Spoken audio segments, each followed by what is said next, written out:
Throw your motherfucking hands. Get 'em high.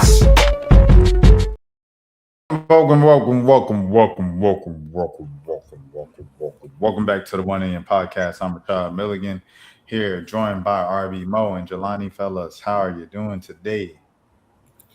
Doing good, man. You know, blessed and highly favored as usual. How you doing, Jelani? Kendrick just opened his mouth. Someone go hand him a Grammy right now. No, I'm good, bro. I'm cooling.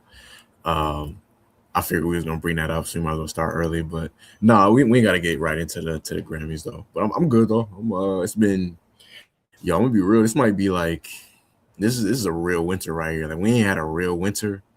I can't even tell you the last time, bro. Like it's legitimately cold outside every single day for like the last 3 months. It feels like. Yeah, no, 100%.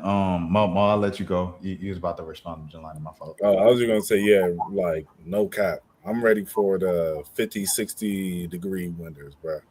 Cause this 12 and 20 degree weather, bro. This is for the birds, man. I can't do it. His shadow showed, so we got another 5-6 weeks. Man, F that groundhog. I was gonna say something disrespectful about the groundhog. Yeah, how did that even? I'm sure if I look it up, it's probably like some logical solution or whatever, or logical explanation. But I do wonder, like, how did that start? Like the whole Groundhog's Day thing.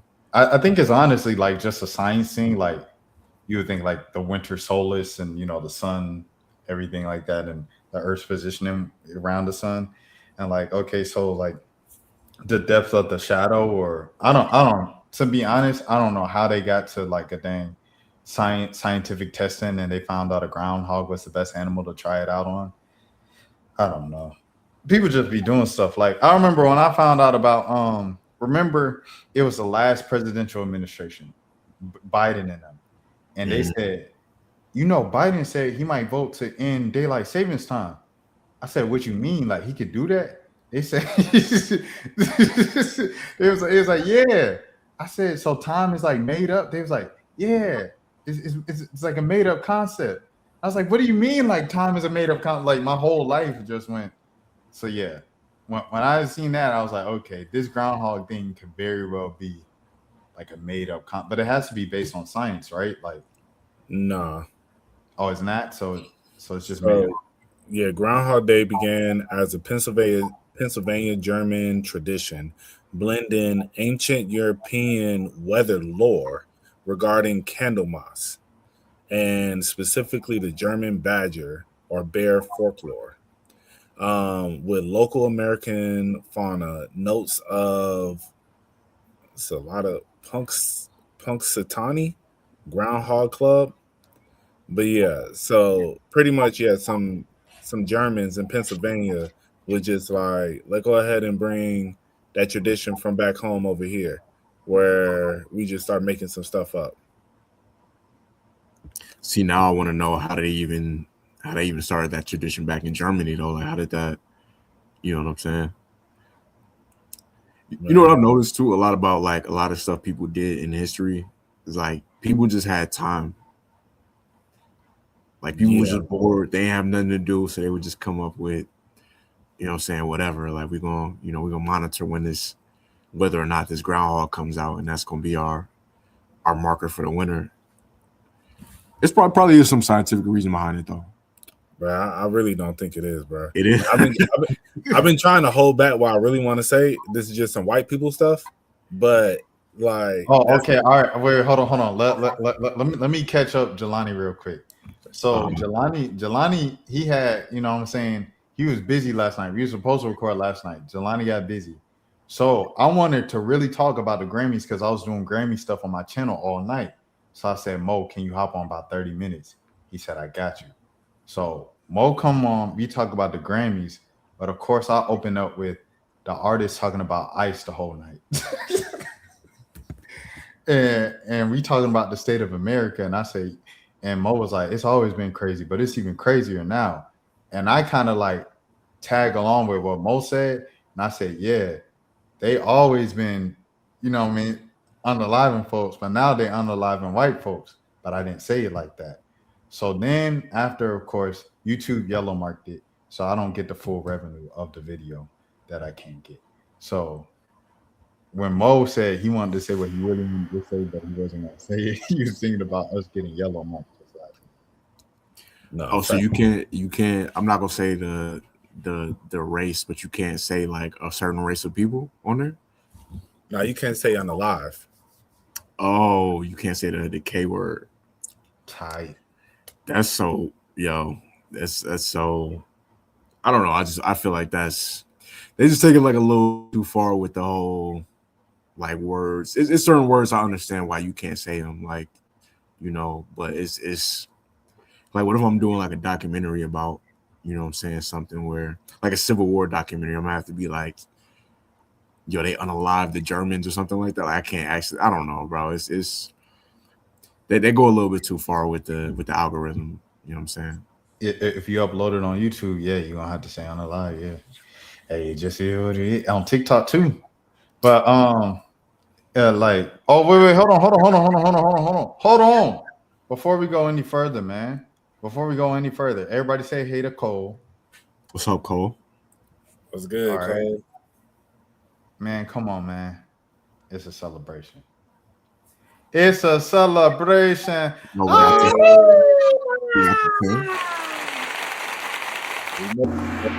The views low key. Listen. We you know what I'm saying. Eventually we're gonna get there, bro. I'm looking at the latest videos, like 7 Good, views. Lane. What's good, Broski? 22 views on the one before then. Like we had like a good month where it was 0 to 1 view every video. So 12 on the one before that. Come on now. that's Three it's episodes progress, in a row, bro. or almost 3 episodes in a row, double digits. Listen, when we had Streamer University next year, and we we had 10,000 subscribers. Remember these days. I think I'll be talking about Kai and them too much for me to get in. So like I might have to get in by ourselves type deal. No, you just got to delete the files. It'd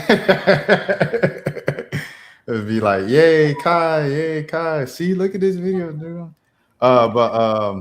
Okay, all right. So do we want to go what we just talked about last night, Mo, or do we want to? Because I know what I want to talk about, but I think I'll let Jelani get off his Grammys takes. We could do that, and then we can get into what I want to get into. My Grammys takes. This could be quick. We talked about this before. Like, very few people are actually stars nowadays, and I think like legitimate, real. And we are talking about like kind of famous on social media. We mean like they walk outside and the majority of the public know who they are, like that level of star. It's very few of those. I feel like it's always evidence, like I said, when these award shows come around more and more that like we don't have that many stars now. Because it didn't even feel like I had to be reminded by the timeline that Grammys was even on. It didn't even feel like something that was a major event this year. That's something that jumps out to me. The Grammys are always going to do the thing where, like, we got Kendrick up here. They're always going to do the thing where, they'll nominate the rapper for like 7 awards, and you might get a few of those. You'll get Best Rap Album. They're not gonna let a rapper get Best Album of the Year. It's just not like the last one was Speaker Box The Love Below, and half of that was 30,000 Singing. And the one before that was Miseducation of Lauryn Hill. Most of that is not even a rap album. Most of that is an R&B album. So I'm sad to say we're, I don't know how many years into the Grammys, like 70, 80 years. They've never, hip-hop is 52 years old now, going on 53. And there's never been a straight-up rap album to win Album of the Year. And even with that, you still see these rappers go to the Grammys and tap dance and, cry when they don't win and complain. It's like, bro, they've never respected hip hop. They're never going to respect hip hop. So yeah, there's that. And then I don't want to complain too much. I mean, I don't know. It's just, I don't put, like, I used to take the Grammys very serious growing up. And then when you look at the awards of like who actually won Album of the Year or Best New Artist and stuff like that in the past, and then you see how many times they got it wrong, it just makes it hard for you to take it seriously because they don't really know what they they kind of don't know what they're talking about. If you just judging off of the trajectory of, the past of who they've won. So, yeah, that's my Grammy takes. I'm not as invested in it as I used to be. Okay, so how do you feel about him winning over Clips for album of the year? I figured it was going to happen. I don't know. For me personally, I liked the Clips album more. It's crazy because that GNX, I think I would say it's a very good, like 7.5 or an 8 out of 10 for me. Like, and it's crazy because in Kendrick's catalog, it's probably towards the lower side, but for most people, if they put that album out, you'd be like, yo, that's an amazing album. But just for Kendrick, I felt like it was good. It was like a very good album, like I said, but it wasn't. I'm not shocked Kendrick won. Like he is at this point, like people saying on Twitter, he's kind of like a Grammys darling at this point. The way it used to be, Ye, like Ye used to get at least 3 or 4 awards like every year. It felt like. I'm not shocked though. Me personally, I like Clips album better, but I'm not shocked at all. Facts. No, I feel that. And then, do you feel TV Off should have won Best Rap Song? Let me look at. Hold on, I can pull it up real quick. Just the songs that was TGIF, Glorilla. That was the only that was the one where I was like, okay, I feel like that could have put it like, off top. Yeah. Hold on, I could actually pull it up. Best Rap Song. We're doing some real research on the podcast right now. I try to be like real quick and smooth about it. It was nothing smooth about it. All right, I'm seeing it now. Anxiety, Birds Don't Sing, Sticky, TGIF, TVR. Yeah, for me personally, I thought Birds Don't Sing would have won this actually, just because I feel like that's the type of song that like will get the awards. You know what I'm saying? My personal favorite out of these would be Sticky though. Like out of these nominated, the best song on that album. What do you think is the best song on that album? Like him? It's a great song. I like Sticky. I like Take Your Mask Off. It's a great song too. I hope you find your way home. Yeah, I think that's the Take Your Mask Off. Wait, is that no, the same? No, I hope you find your way home is the one at the end. It's the outro.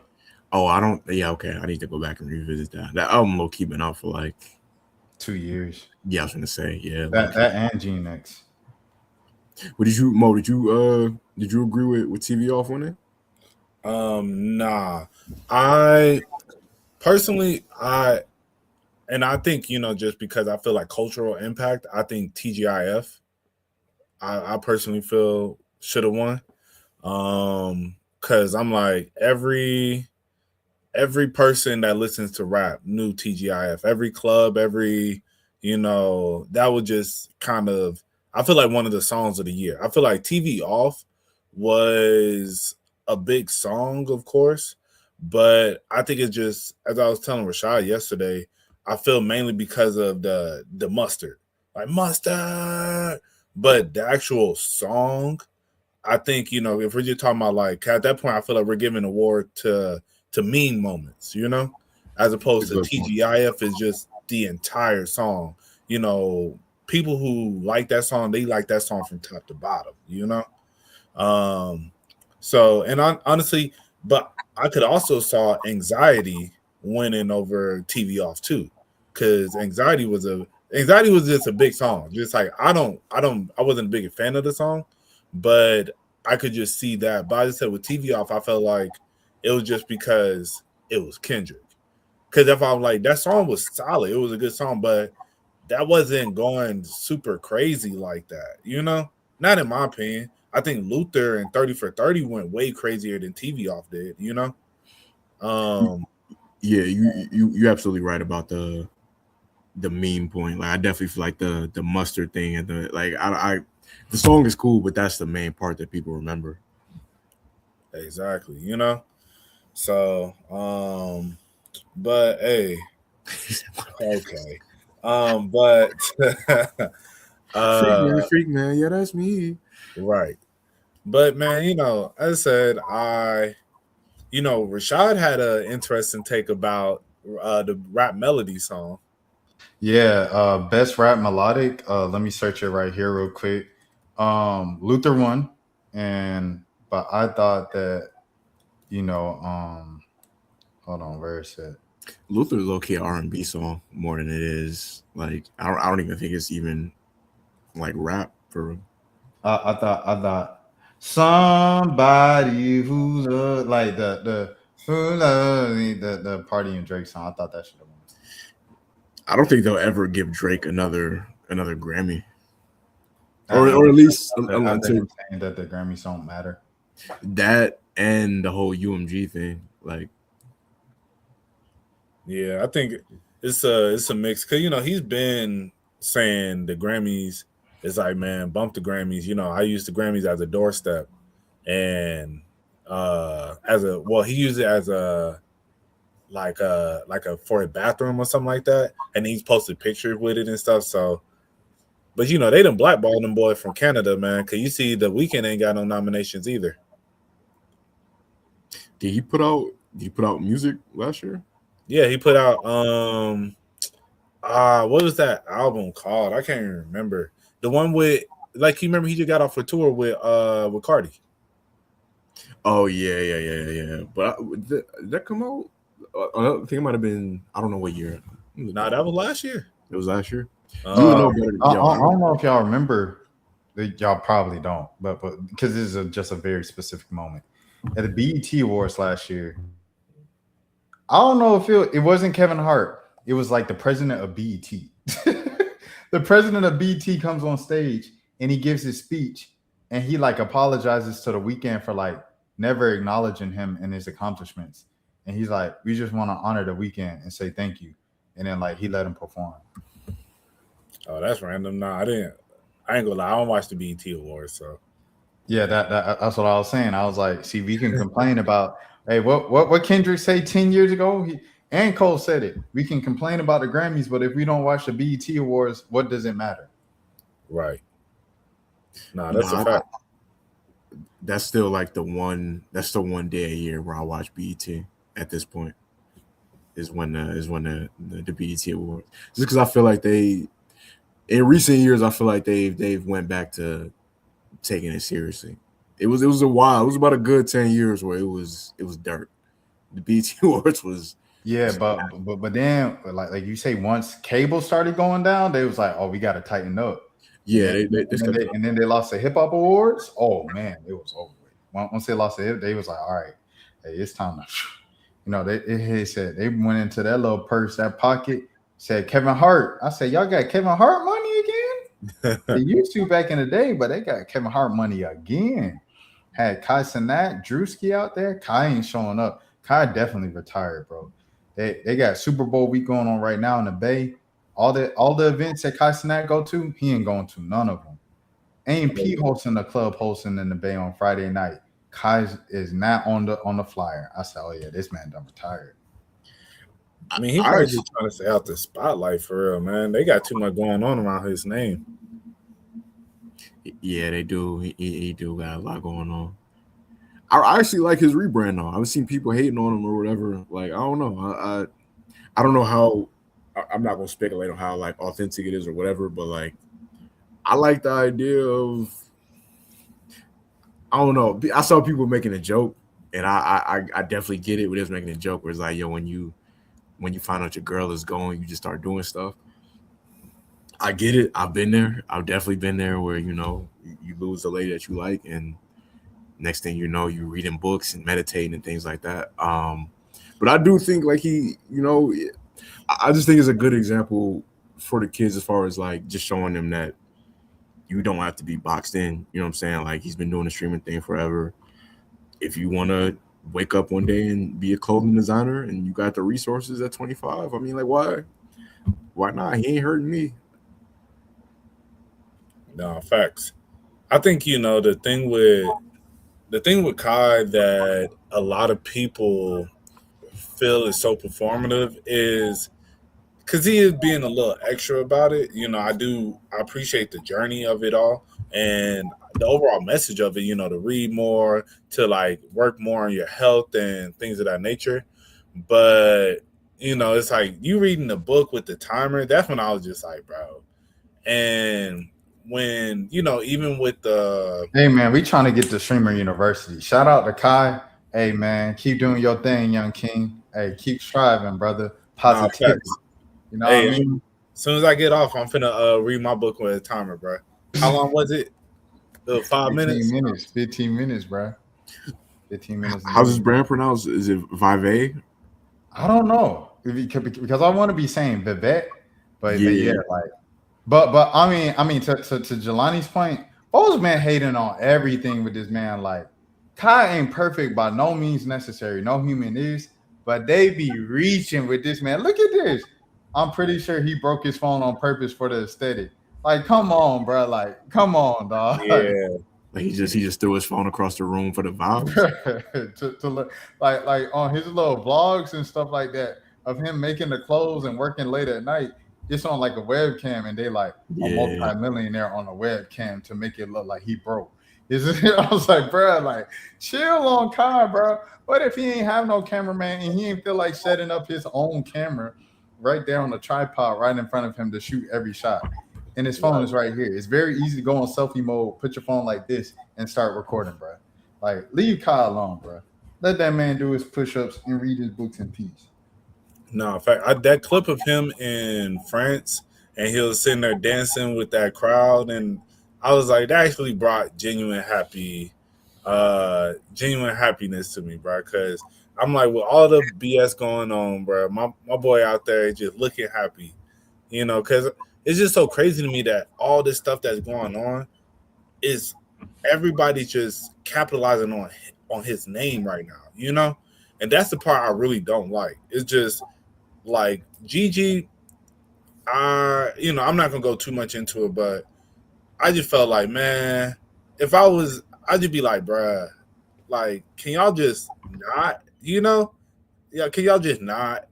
Like, I'm just out here living. I really don't care what y'all do. I'm just out here vibing. It's just, can you just not? That's how I would feel. But hey, shout out to all of them, man. Everybody getting their little everybody getting monetized, everybody getting their checks, so I ain't mad at it. We need some white individual memes like Karen. My guy, black people, they just, we just I mean, as far as like we talk about Twitter, like low key, like most of the funny stuff on Twitter comes from Black Twitter. Like, I said they at first because I meant like the Caucasians that I was trying to word myself like they take stuff from the blacks, you know what I'm saying? But yeah, no, I like dark skinned girls, mostly Hispanic, black girls, no snow bunnies. Yo, Jelani, you gotta start reading the comments. Well, listen, it's my natural instinct. You know what it is too. Like, we usually address them, so I gotta start picking and choosing. I got you. Yeah. That's how people be putting like the like the bend over and all that and stuff like that, and you be reading it. And how they get DJ all the time on Club 520. Shout out 520.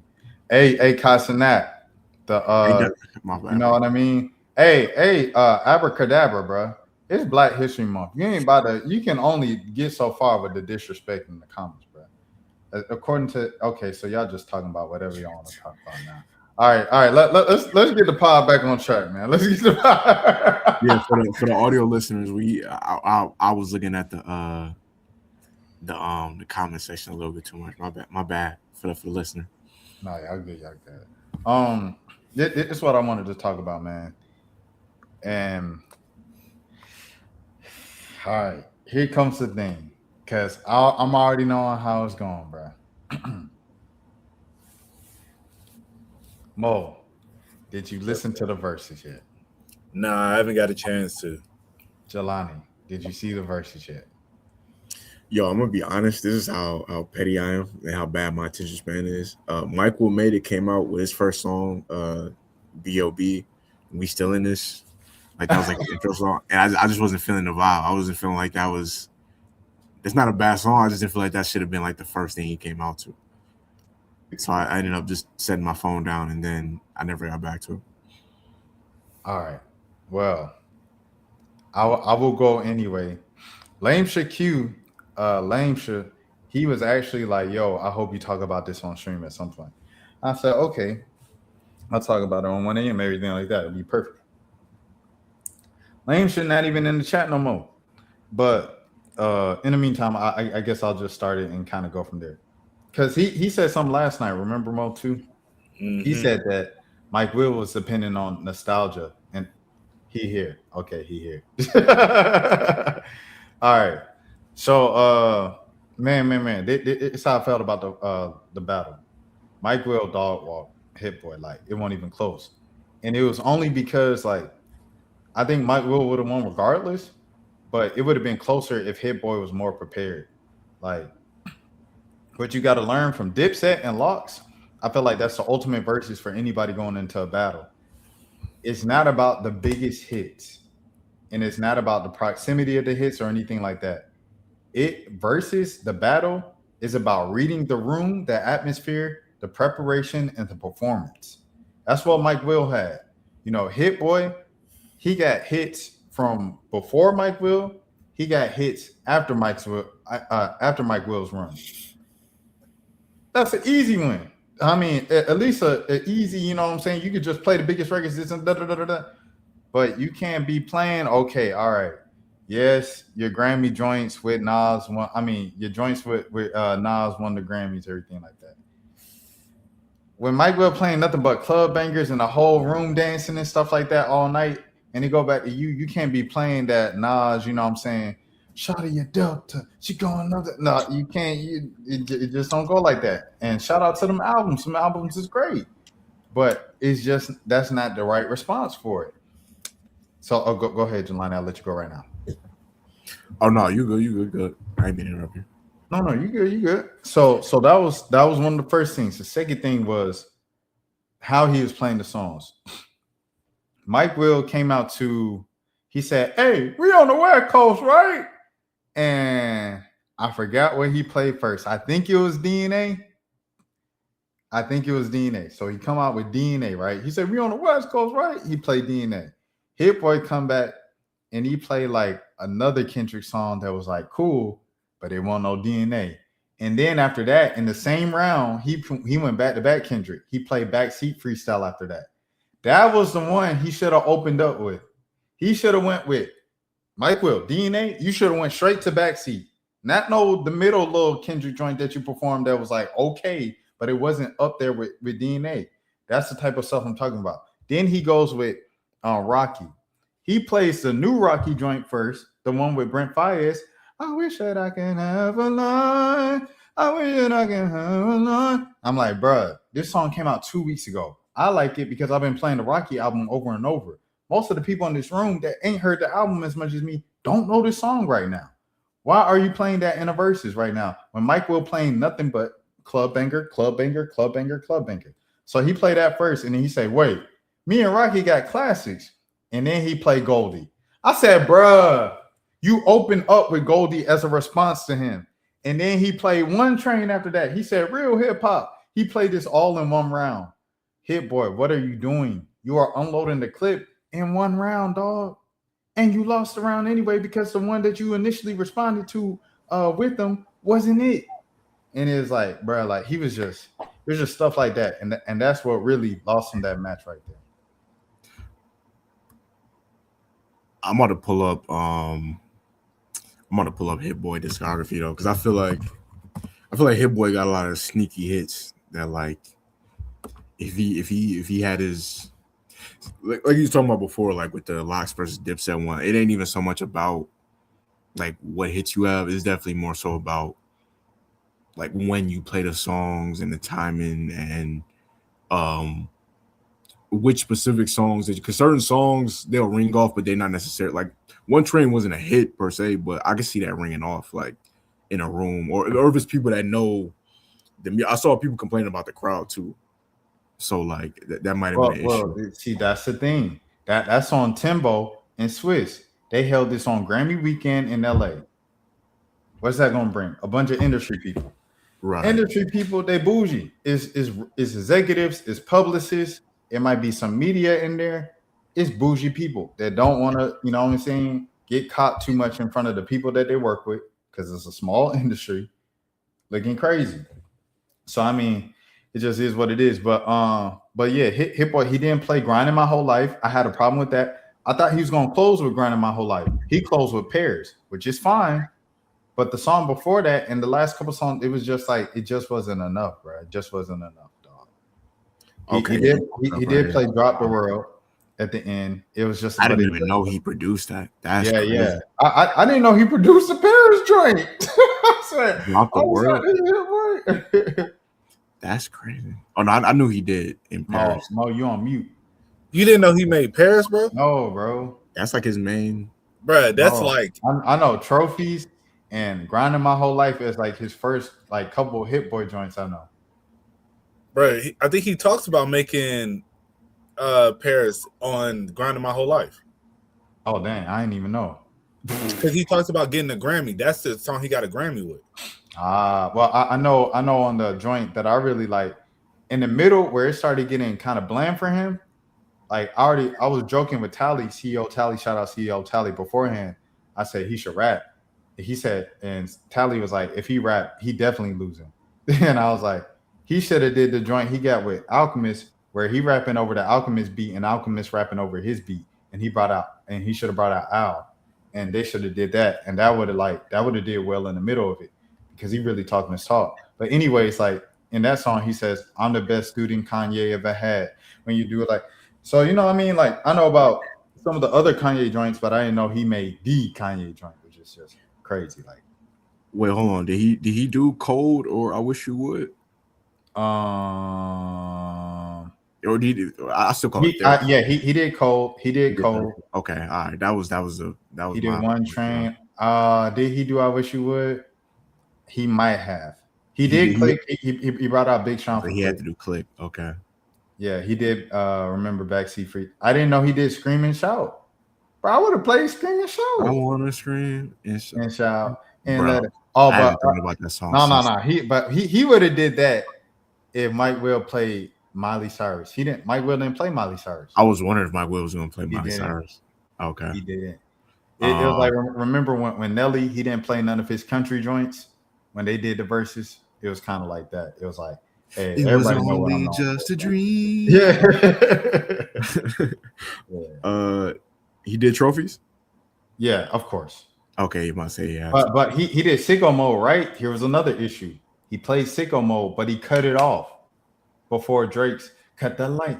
And then you know, I'm watching it from a dude, you know, restreaming it or whatever, because I'm watching the replay, and he was like, "Oh, bro, don't cut it short because of politics, because you with Dot. Play Drake part. That's the reason everybody gonna go if you play the full song." And I was like, "Bro, he ain't lying." Because at that point, he was fighting from behind. Mike Will done nothing but hits. In the middle, he said, "I brought these two boys. I said, y'all boy be the biggest rap group in the world. They come out like Beatles in the CDs." I said, "Oh my goodness, this is crazy." And then Hit, hey, look, Hit playing the records. Ain't nobody in the room bobbing their head except for Hit. And then you know, I look at Mike Will on the corner. He doing like this. He got the money phone. I said, "Uh-oh." And you know, he said, "Hey man." No, Hit played, I think, Nipsey, bro. And he said, "Rest in peace, Nipsey, man." You know what I'm saying? But we want to pour one out for all the homies too. And then he played Rihanna Pour It Up. And then when he had that money phone, he said, that was after Hit Boy played Click, right? And he brought out Big Sean. He said, "Oh, you brought out Big Sean? That's my dog." And then he said, "Shout out Mike Will, boy." And then he said, "But I brought out some people too. Bands that make good dance." And Juicy J came out and they made him in. I said, "It's over. He dancing on his grave now at this point." It was disrespectful. It was just disrespectful. He definitely got Hit Boy got enough. He got enough heat in his catalog where he could have made something work. I'm looking at his like racks. No, he got enough. He could have made something more. Like He played racks in the middle. yeah. He probably didn't play that second half of Sicko Moto, like not even with Drake, just because Take Keith technically did that beat, like the one that Drake I would have rapped. played it anyway. Say it again. I would have played the whole song anyway. But then it's gonna be the loud Take Keith, like you know what I'm saying, right before Drake starts rapping. It's gonna be kind of crazy, like bro, this is not you right here. Nah, but I actually had I never thought about. Oh, I hadn't thought about this till now. I definitely had a Hit Boy rap mixtape on my phone at one point in high school. This was like 22. This is when he because he had a song that was getting played on. It got played on MTV a little bit. It's called like Jay-Z interview or something like that. I remember they used to play the video a little bit on. But this is when it's like around the time when Watch the Throne came out and he was kind of being touted as like Ye's next protege or whatever. So I was kind of at that point I was at my peak of being a Ye fan, so I was fully brought in. You're fully bought in. So Shalani, you made the video?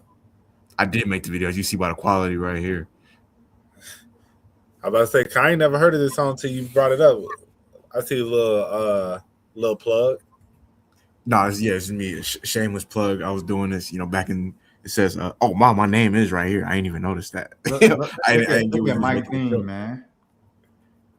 Back when they was cool. That's the name of the. Yeah. I definitely had this on my phone back in like 2012.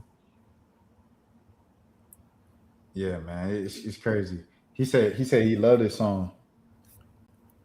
Lame Shaw, a fan of you. Salute, bro. You know what I'm saying? Like, there's another song when I rocked with too. I forget the name of it, but I might go back and revisit that tape. Jelani, you listened to the A$AP Rocky album yet? I got like 5 songs in. And I didn't finish it. I didn't think it was whack. Don't get me wrong. I didn't. But I haven't listened to it front to back. That's one I'm definitely gonna listen to just because that is like, I would say out of the blog era, that's probably he's probably like top 5 for me out of the blog era, like favorite rappers from that time. So yeah, eventually I'll probably sit down and listen to it. And then again, I've been saying that about a bunch of different albums. So what's up? This man made whole crew. I know. I was just about to be like, "Hey, that boy made that free. He was on that free crack."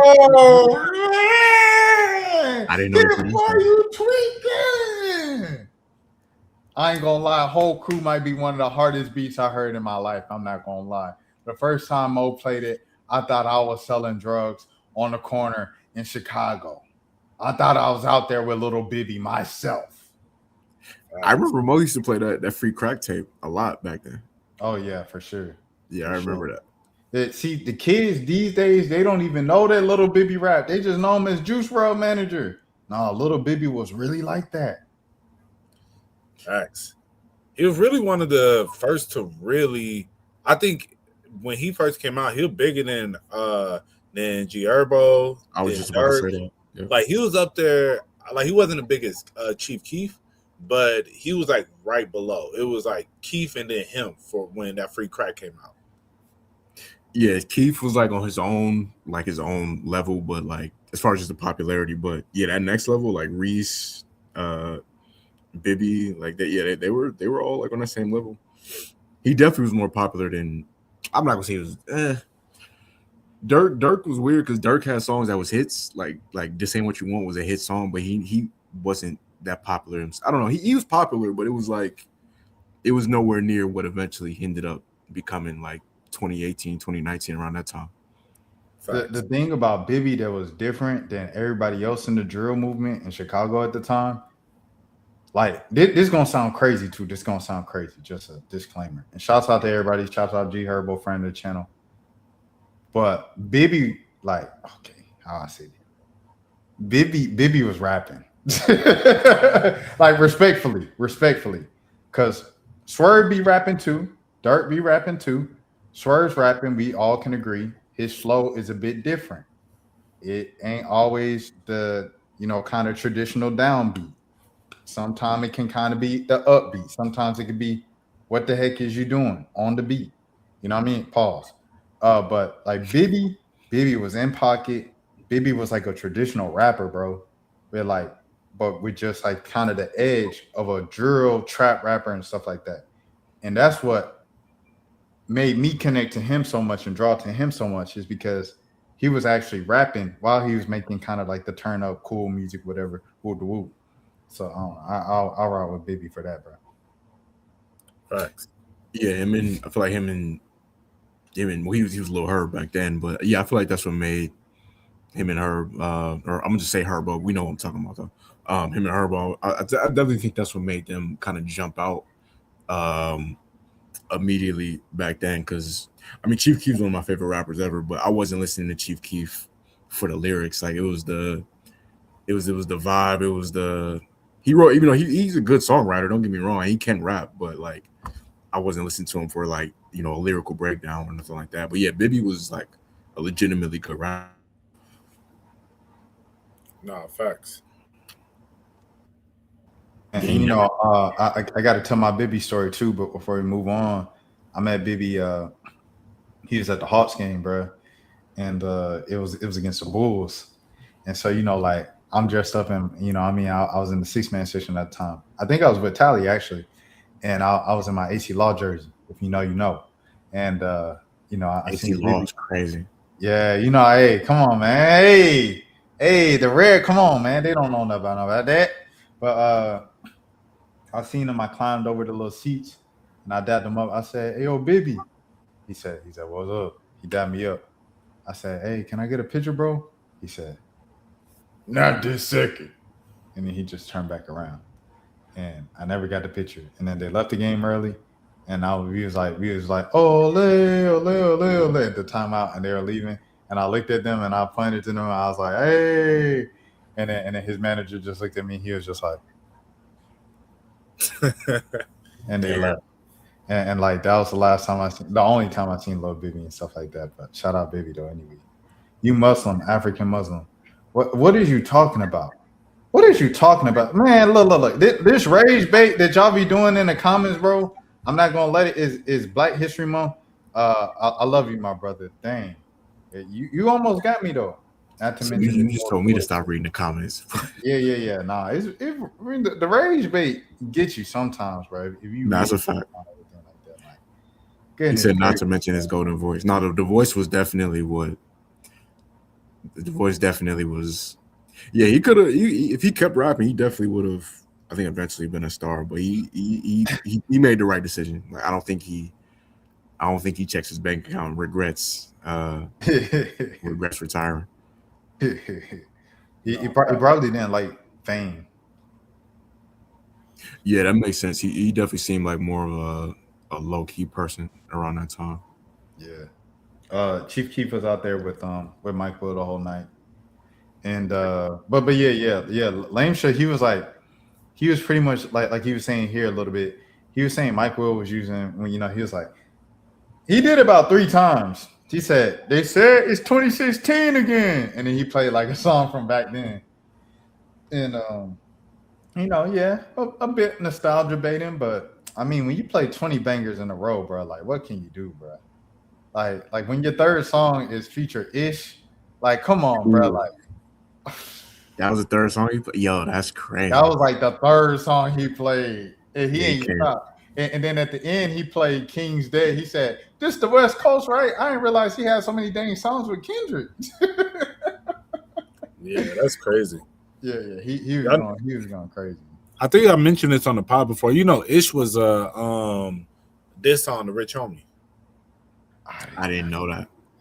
Oh yeah, I feel bad singing that song now. Hey, rest in peace, Rich Homie. But I remember they had beef because people were saying when Rich Homie came out that he was sounding like Future.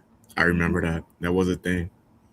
It definitely was a thing. Yeah, because Rich Homie because he got locked up, and while he was locked up, Future started like popping off, and then he was like pretty much like, "Bro, you ran off with my sound."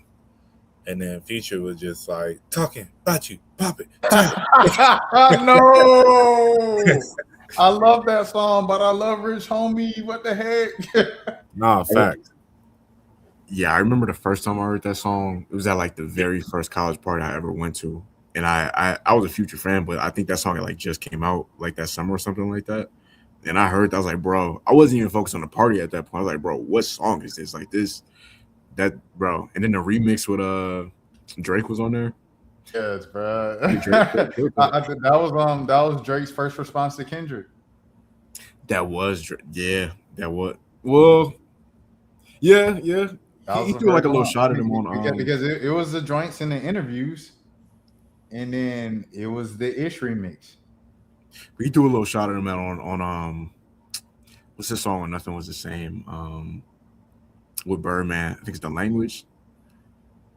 What did he say on there? He was like, I don't know why you've been lying, but I almost said the word, your issue is not that inspiring. Because there, you remember what's his name?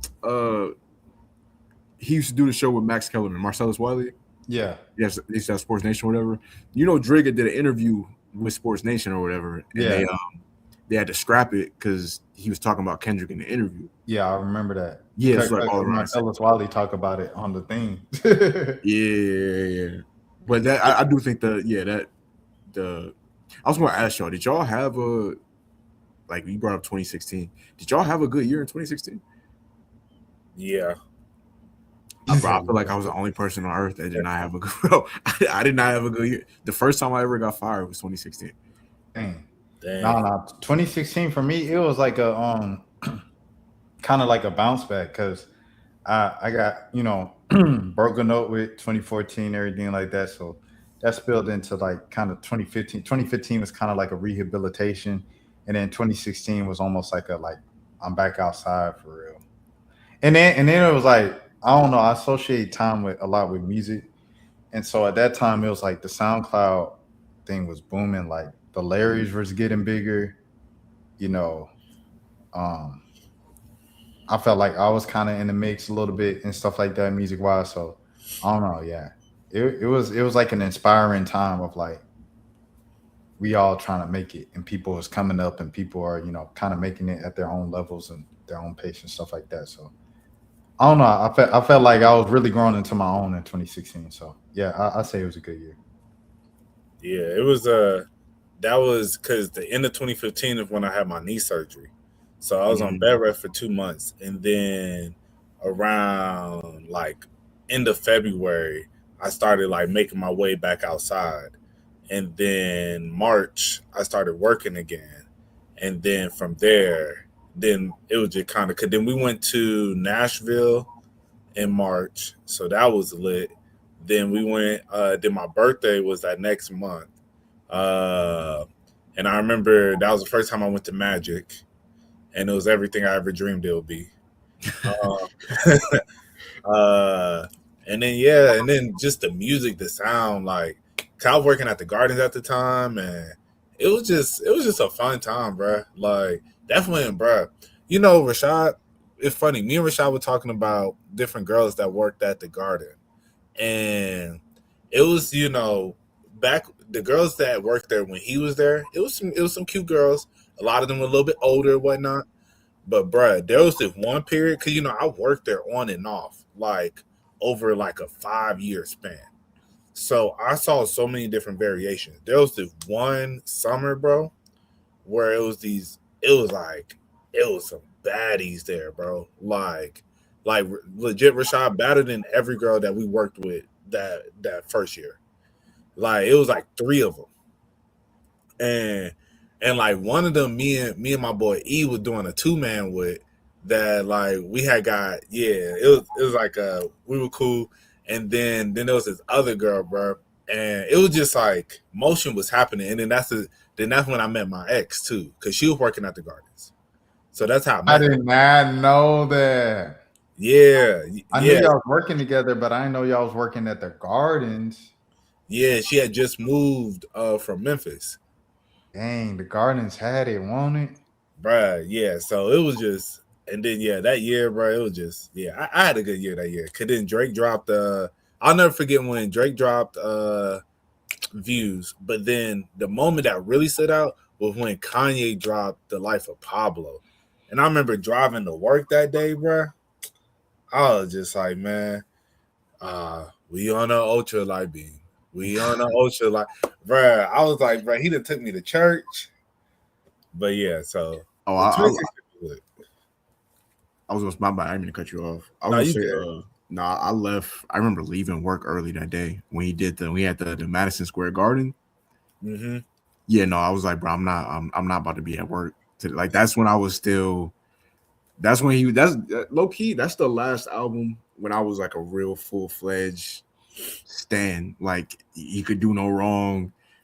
I had my cape out. Like that's when I was really, you know what I'm saying, still all the way in. And then later that year is when he did like the whole speech about like I would have voted for Trump, and it just got kind of weird after that. You know what I'm saying? But yeah, no, I was still fully.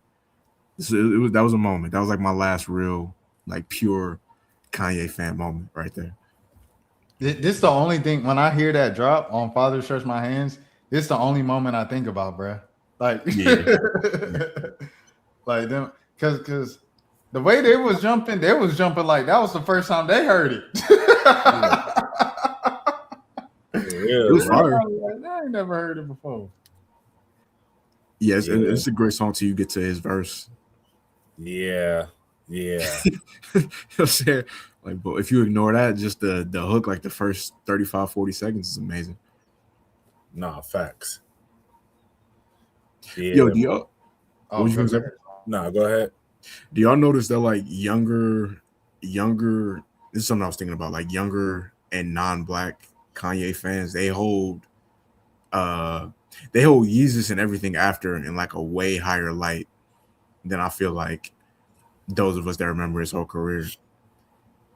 Like I'll be noticing, like I'll go on like a like Reddit or something like that, and it'll be somebody I could tell they're young, but they'll be like Yeezus is his best album or TLOP. I'm like, bro, that's not even.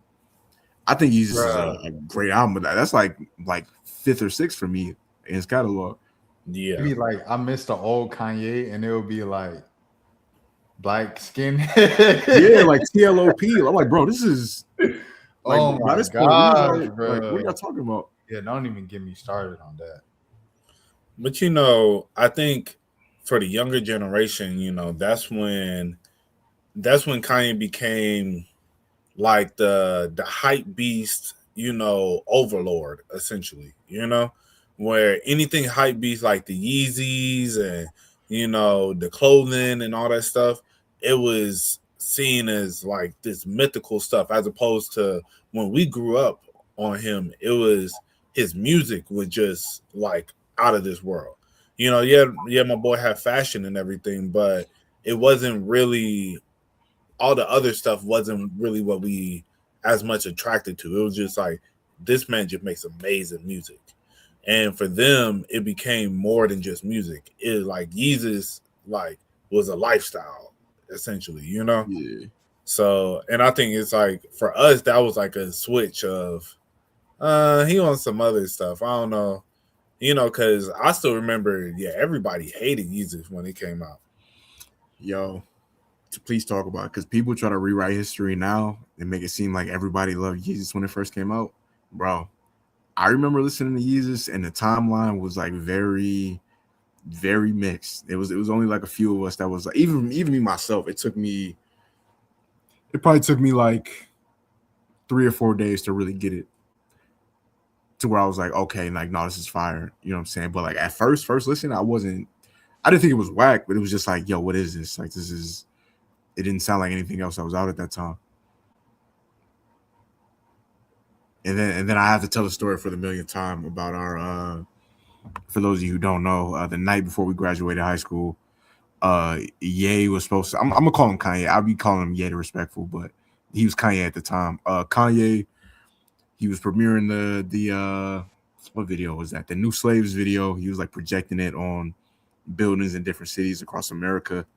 He was supposed to do it in Atlanta. We went downtown the night before our high school graduation, which is about like 25, 30 minutes from where we lived. And Atlanta police shut it down. Still kind of upset about that to this day. You talking about when Yeezus came out and the graduation? Yep. I didn't even have to say it. I told Rashad, I've told this story a bunch of times, but I'm gonna tell it again. No, facts, because that, I ain't gonna lie, that moment, I think that's another reason why that was a shift for me, 'Cause I was like, bruh, this man got me outside, sitting here waiting, and ain't nothing here. It's not like they shut it down and then like he eventually popped up. Like, no, nothing Yeah. ever popped up, bruh. And I was just so sick. I was like, bruh, I can't believe he had me really waiting out here this whole time for this.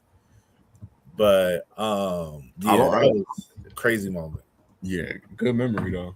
Yeah, this was a great day for music though. For the audio listeners, we pulling up the picture of it's a 12-year anniversary. Well, it was 12 years last year, it'll be 13 this year. Of Yeezus, Born Sinner by J. Cole, and watching movies with the sound off coming off on the same day.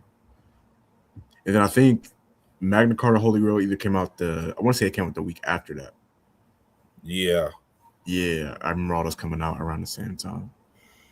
Yeah, that joint, bro. The think about the only official song that Kendrick and Cole have together, "Forbidden Fruit." You know the Q-tip sample, not Q-tip, Tribe, the Tribe sample. Yeah, and he goes, "I'm gonna drop the same day as Kanye," and like he added that verse, he had to. He had to. Just found out Kanye was dropping the same day as him, like a month before, and it was a whole thing. He did the whole Jodeci freestyle with Drake, and he said the R word, and he had to apologize for it on The View or something like that, and he performed it then, and then. Oh my goodness! And it was just the rollout for Born Sinner was so great, bro. And then Elite, I had my tour to Valdosta State before I officially chose Valdosta State after graduation, whatever, in June. And David Williams, he was already down there. He was staying there for summer school. So I went to his dorm and stuff. We went to Walmart and everything like that. He was like, "Yeah, I got Born Sinner right now." I said, "Bro, I don't want to hear it until come out for real. I don't want to spoil it." And then I was like, "Just play one." And he played that Villa Illuminati or that. But that boy J. Cole, man, like Born Sinner that's still my favorite album that came out that day. Shout out to Malcolm McCormick. I think that's the only song he has with Tyler the Creator. It's on that album. I believe that's on the deluxe. And Yeezus, I still do not like Yeezus as an album. He does have a couple songs on it. Wow. That I don't think I ever heard you say that before. No. I still skip past it. Like I like it do not exist. I just act like it don't exist. That's I don't think I ever. I don't. I felt like I thought you. For some reason, I thought you liked the album. I don't think I ever remember. I don't think I ever heard you say that. No. I was on J. Cole, bro. Until Gambino came out later that year. That is my favorite Cole album, though. I think I'm gonna have to go 2014 now. But for the longest, I still had it over 2014. But I probably had 2014 over it now. What about you, Mo? Yeah, it's 2014 for me.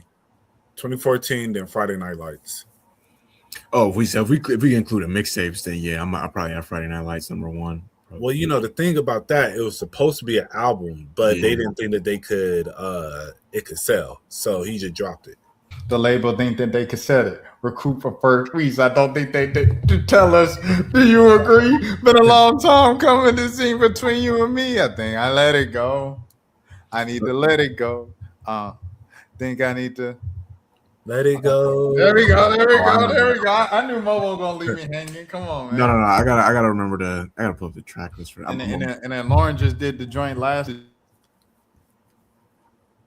You on mute. You on mute, bro. Yeah, I think because that was when he did what was those? Because that was on the little EPs that he did. What were they called again? It's called like Yours Truly or something like that. Yes. Yeah. It's like Truly Yours, bro. And that was like the second one. Yeah, when he dropped those, because that was in leading up to Born Sinner, right? Yeah. But wait, that's what I was saying before I got muted. Lauryn Hill just did the tribute last night to D'Angelo at the Grammys. It was great, like I said, and she opened up, of course, when Nothing Even Matters. So full circle moment right there for sure. But yeah, man, go ahead, Mo. Yeah, no, I was just saying, them Truly Yours, bro. That was that time, man. It's just the thing about music back then.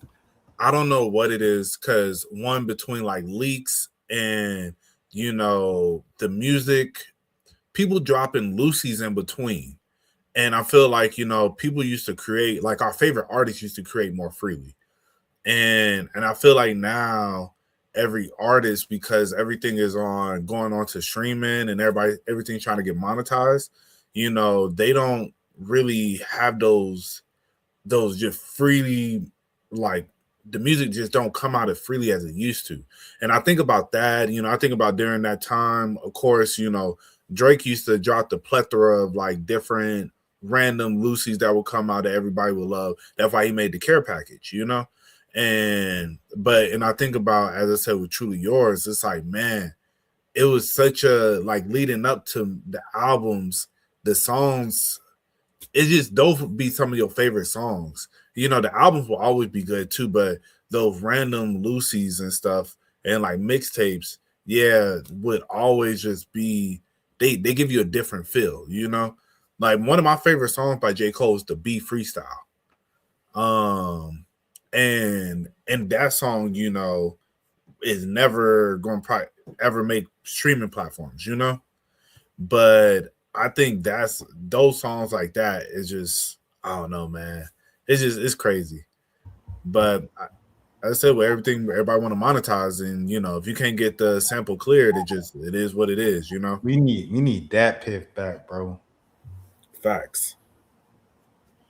Yeah, it's still, they got it as a the website itself don't exist no more, but they got all the they got all the mixtapes on the Internet Archive.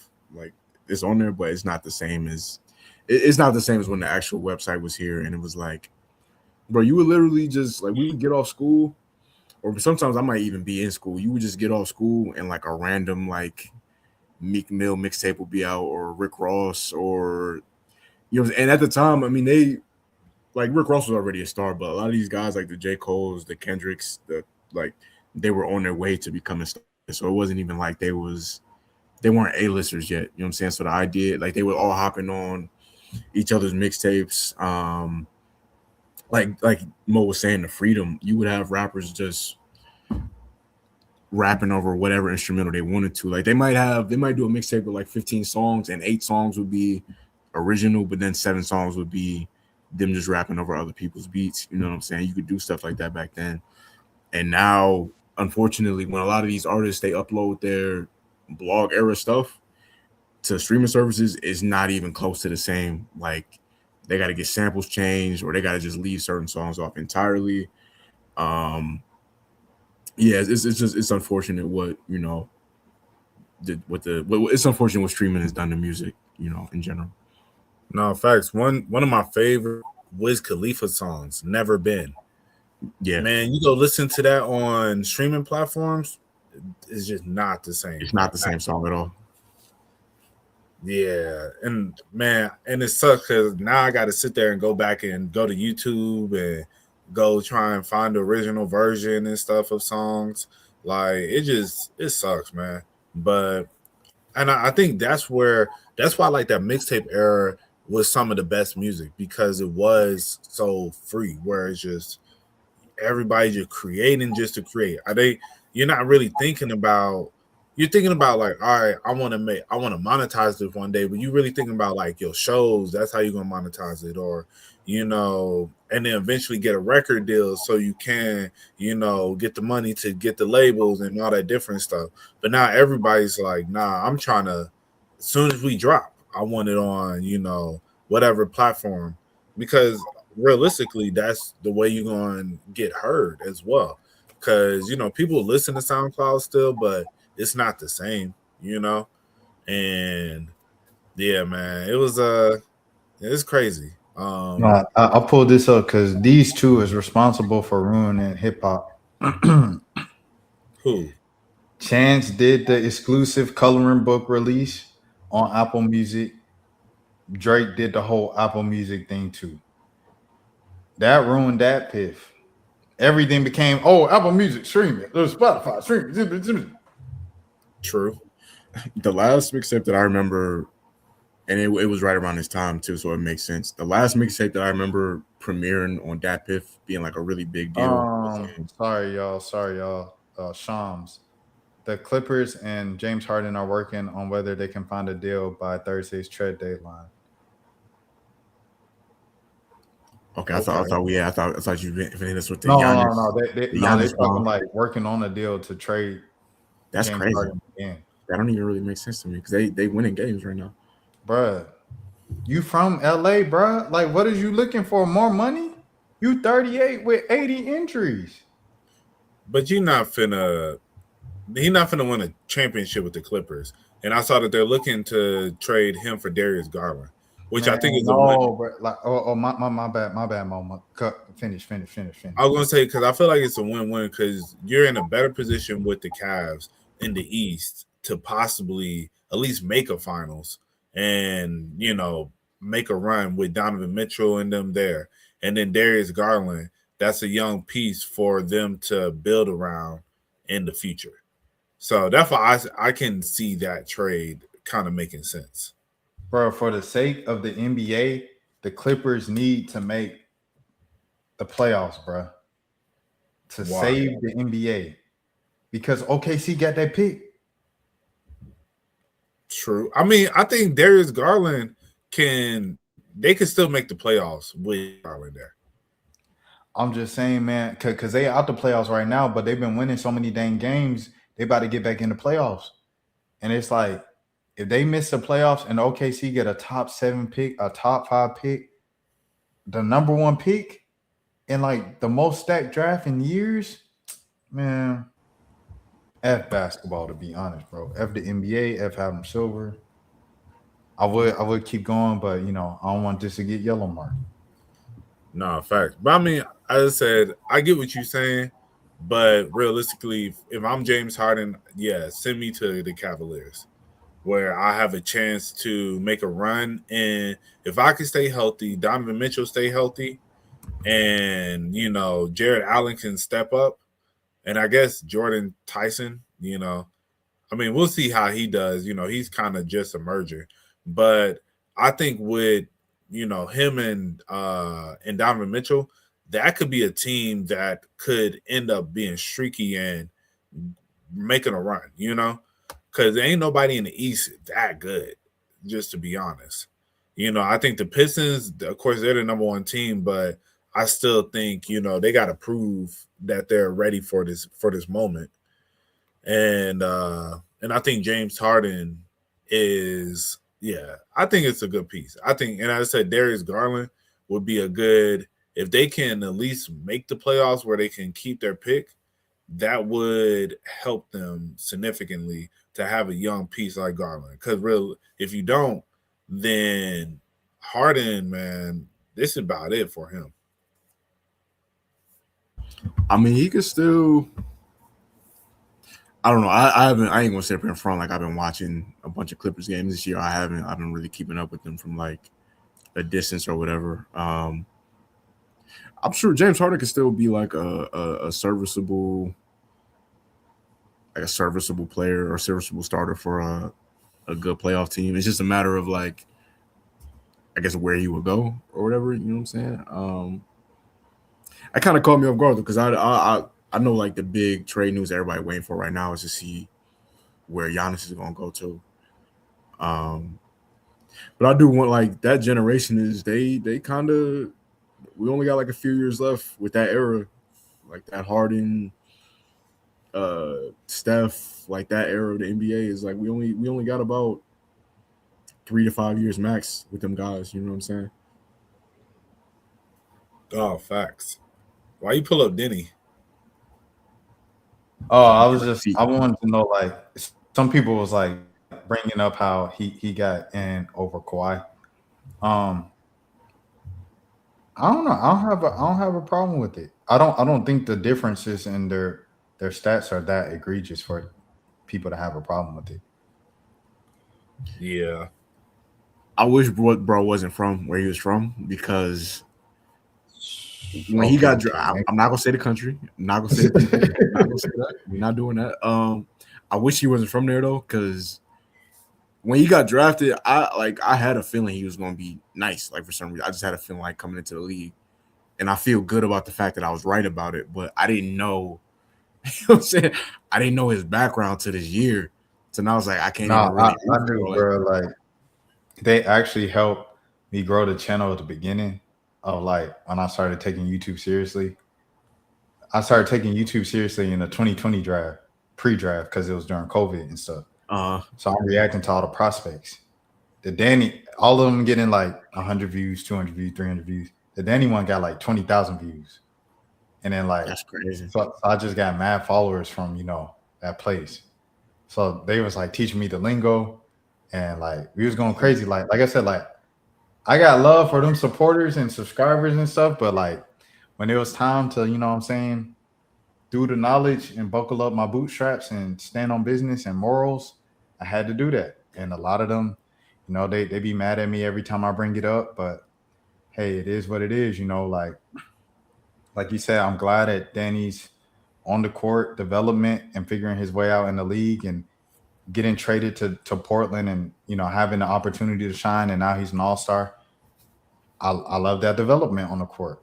Off the court, not only is he from where he's from, he be standing up for it and be talking about, I wish I could still be in the army and still instead of playing basketball, but I just happen to be 6'8" and I could dunk the ball, and so I got to play in the NBA. But I wish I could be in the army right now, fighting against these folks.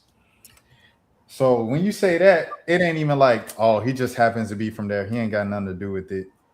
Nah, he want to be involved with it. I ain't know he was trying to be yeah. He on the front lines. Because I think he actually in the army. I do remember somebody saying that he was, yeah. But it might be, is it a situation where like out there you gotta enroll after a certain point? I could be wrong, but he's someone like, but like what I'm saying is how you say it? He takes you trying to be like active duty? I want to fill up like he take pride in it. Like he like, I love fighting for my country. I wish I could be fighting for my country right now. Like I'm gonna flash a photo and then we're gonna keep it going because like they quick to call me a monkey, like when I bring him up. He got the star tatted on his back. Someone commented on my joint, they said, "You need banana." I said original. That's not funny, but okay. I shouldn't have laughed at that. I don't know. All right, so but yeah, man. So that's the thing he's on the friends of those people. Yeah. He got the but yeah, so that's what's going on before we got side. But like I said, man, like we were talking about, bro, like they went with this Apple Music and everything like that, exclusives, and that was like the end of mixtapes, bro. That was the end of the mixtape era. Oh yeah, like I was saying, the last official mixtape that I remember coming out on Dat Piff, that was like a big deal when it came out, and then a few months later, Views came out, and then like you said, by that point it was kind of over with. Purple Rain, Future. I remember that came out. That was like January 2016. That was like I consider that to be like the blog era was kind of over by that point, but I consider that to be like the real official like, okay, it's totally over now. Like, because by that point, like you said, SoundCloud was in full swing at that point. That whole Apple Music thing, like that's Apple Music came out 2015. So yeah, that next year. And then you had that weird era of Apple Music where it was like an album would come out and then the artist would have to decide like, okay, do I want it to be exclusive to Tidal? Do I want it to be exclusive to – that was like a weird 2-year era. So, yeah, the whole streaming thing. And I still Chance, I don't know if you ever see this. I doubt it. But I had an issue with Chance just off the strength of it took bro like 3 years to put out his project and he called it a mixtape. Like, bro, this is not a mixtape, dog. You have Justin Bieber on here. Like, this is a full-fledged album, dog. What are you talking about? No, but yeah, they definitely changed the game. Yeah, no, that's a fact. It was definitely it was a big shift when all that happened, and it happened so suddenly, but without really noticing that it happened. It was just like all of a sudden now we're just listening to everything on Apple Music and Spotify and Tidal, and YouTube TV, YouTube music, But Spinrilla had an era too. facts. I feel like that was the bridge between like Dat Piff and SoundCloud. Yeah, facts. Man, yeah, Spinrilla, live mixtapes, Yeah. all them, bro. I'll never forget, bro. That's how a live mixtape was my go-to. And I remember that's how I found ASAP Rocky. And like the way I found him was so random. I was just, live mixtape used to have like they used to have like a little radio in the corner. Like songs, new songs or whatever. And I remember ASAP Rocky, it was a song that played by, and I saw his name. I think it was like my second or third time seeing his name. So I was like, who is this dude? And I remember listening, clicking on it. And I think this first song I think I heard was Pesos. I was just like, oh, bro, what is this? Man, like, I'll never forget, bro. That girl with the green hair, man. That I know exactly what you're talking about. You ain't even have to. I know exactly what you're talking about. Right. She's like the Bad and Bougie. She's like Ruby Rose and Bad and Bougie, Like, I feel like she's the equivalent to that. Whereas, like, they just amplified the video by their persona. Yeah. I remember. So the first time I saw ASAP Mob, they used to be there was a show called MTV Rap Fix around that time. It was like kind of like low-key like the last hip hop like show that MTV did, I think. They were on, like, ASAP Mob was on there. This might have been not too long before his mixtape came out. And then a few weeks later, it was like a Sunday. I remember being up at like 6 a.m. on just like a random Sunday, and the Peso video came on MTV Jams, and I'm watching it. And it was like, bro, I couldn't move. I was just sitting there like, bro, what is this? Like the fits, like the shots, just everything about that video just had me in a trance. And then I went and downloaded the mixtape. Probably, I would say it's over. I don't know if it's my number one favorite mixtape of the blog era, but if it's not number one, it's probably number two. Like that's the main mixtape that I think about when I think about. It's probably that mixtape and Cushion Orange Juice are like my top two blog era mixtapes as far as my personal favorite. Nah, facts. Hey, can we find girl with the green hair IG? I got you. She looked like she's like East African of some sort. Yeah, East African girl. You too busy messing with your other man. Did y'all know? Excuse me, my bad. What was I about to say? So we was talking about the Peso. First of all, I want to get my Peso kind of rewind and everything like that. First time I remember seeing A$AP Rocky, it's just they just used to spam the Peso video on 106 and Park, and like that's really like how I really got acquainted with it and stuff. And I just remember thinking like Jelani said, like everything about him was just so cool, bro. Like like the snapback, the French braids, like the girl, like everything. Like he had the 40, you know what I'm saying? Like make you want to drink a 40, like just made everything look cool, bro. So shout out to Rocky.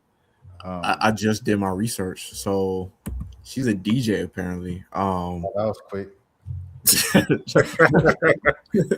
No, it says this is the I don't like using AI, but this is the Google AI summary. The girl with the green hair in A$AP Rocky's Peso music video is Venus X, a prominent DJ producer and founder of the Ghetto Gothic Party. She appears in the 2011 video, which was filmed. Dang. Yeah. The mystique is gone. I'm sorry. Oh, that's it. You pulled it up? No, that first photo. Oh, let me see the first one. Oh, okay. Is she pretty? She definitely, she elevated that video for sure.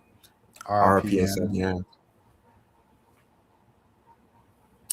That's a classic video. That video, the Purple Swag video came out before that though, but I wasn't up on him at the time. But even when I saw that was another video that was kind of crazy with the white girl at the beginning. Yeah. Yeah. Nah, facts. out to London Zylo, bro. London Zylo. I used to be in love with London Zylo at the time, dog. Like that 2014, 2015, 2016 era. Oh man. She was London Zylo, for those of y'all who don't know, the listeners and stuff. She was a like a Tumblr, Instagram girl. I didn't even have Tumblr, but I knew who London Zylo was. And I saw her one year at A3C.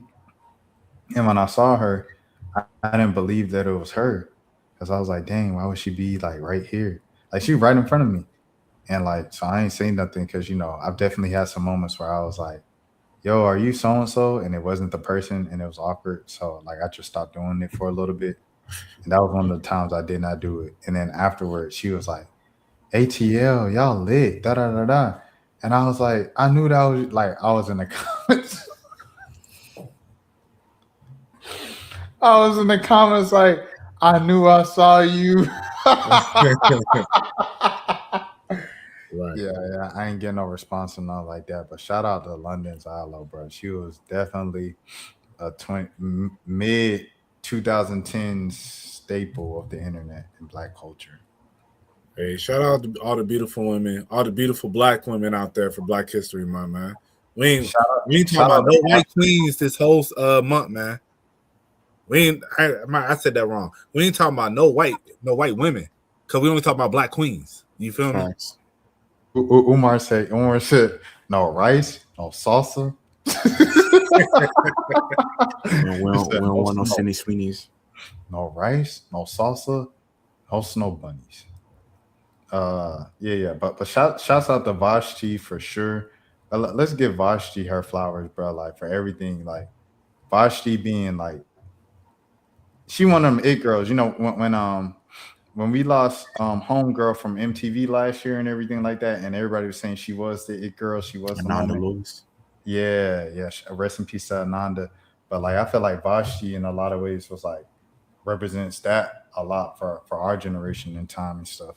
For all the hats that she put on, and now she a mom and she's still kind of cool as a mom. I'm like, bro, like how you still cool as a mom? She just always been like one of them ones, bro. Shouts out to Vashti, bro. They ain't gonna like that one, bro.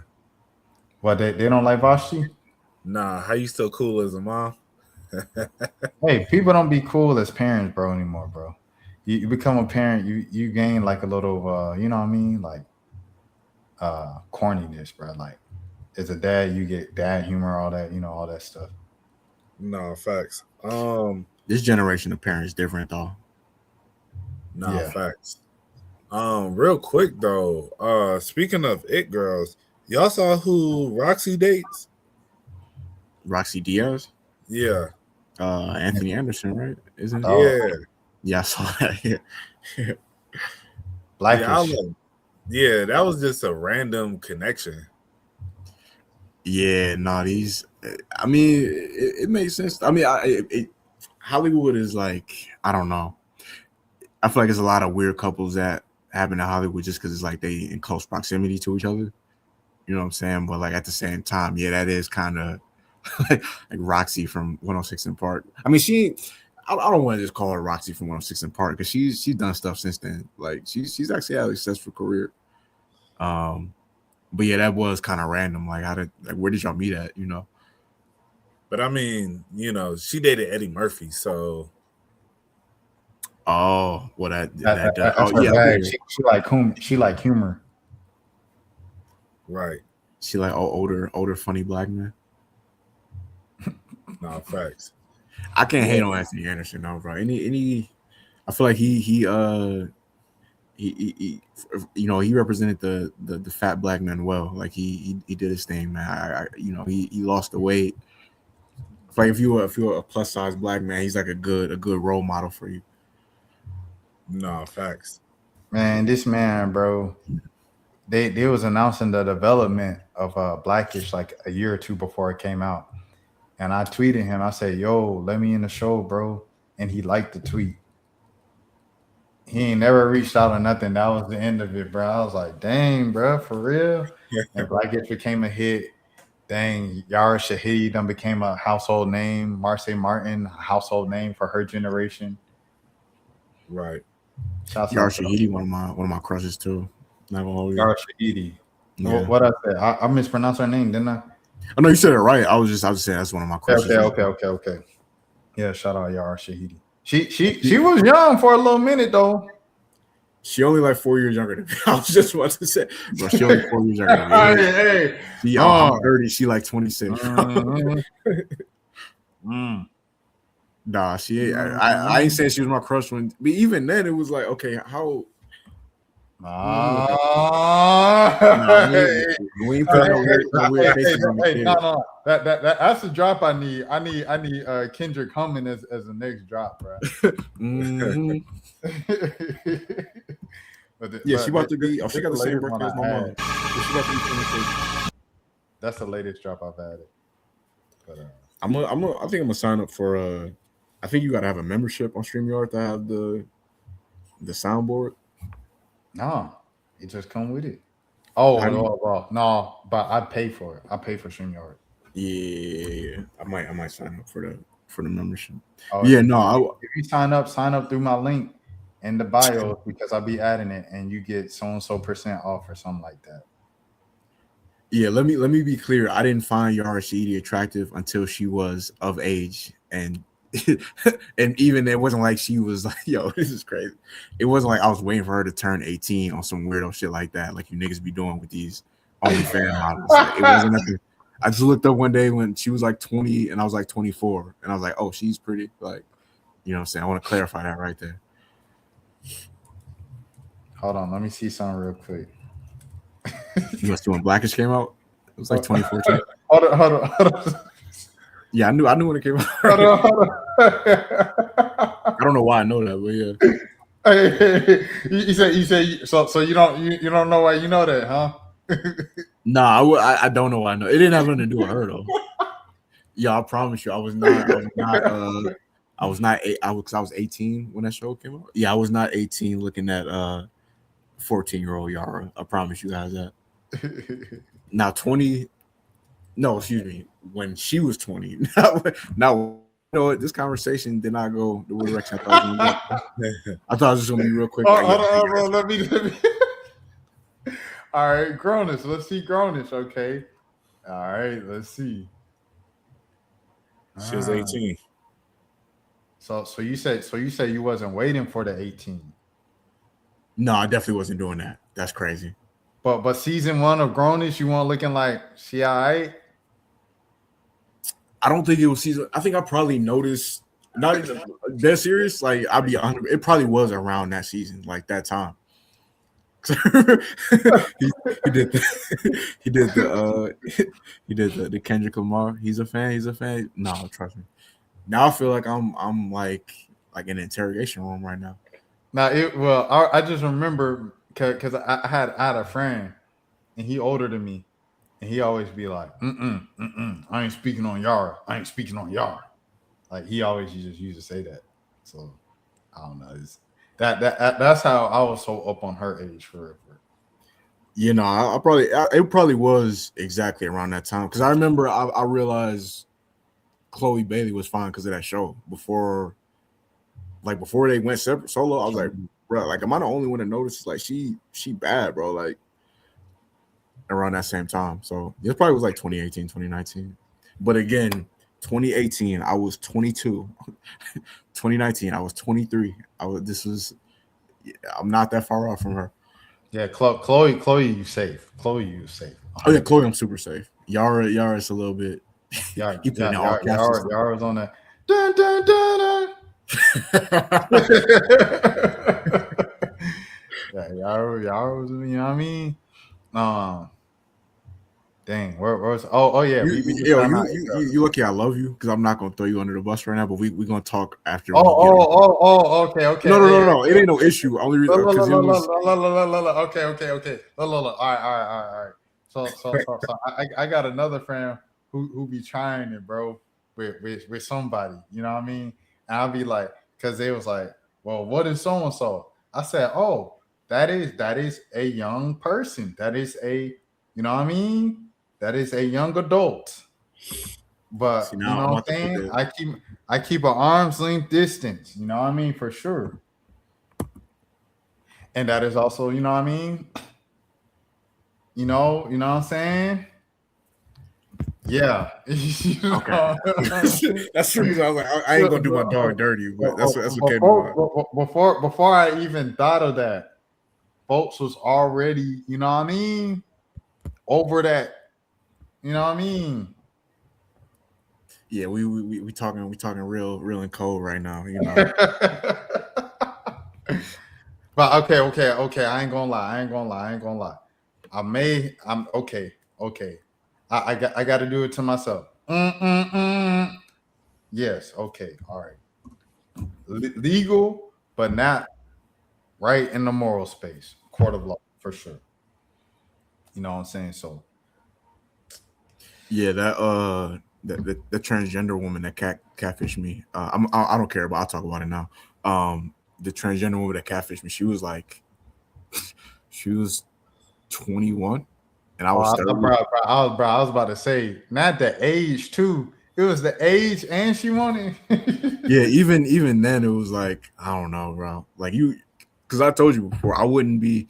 Just for some backstory, I'm talking about this because we almost about here not too long from now. Yeah, I was working with a girl. We started talking. I put "girl" in quotation marks. We started talking, got cool. You know what I'm saying? Had a phone call. I was like, oh, her voice is a little bit deep. Ignored it. Found out maybe a few weeks later that she was actually a guy. She had a penis between her legs. But yeah, even with her, with me being 30 and she being 21, I was like, oh, this is kind of like, I like you, but I don't know. I can never, I knew it could never be nothing serious because it's like, yo, it's just the age gap is just kind of wild. So yeah, from here on out, it got to be 25 or up. I can't. It's just kind of crazy, you know. No, I feel you on that, bro. I respect 25 or up. Go ahead, Mo.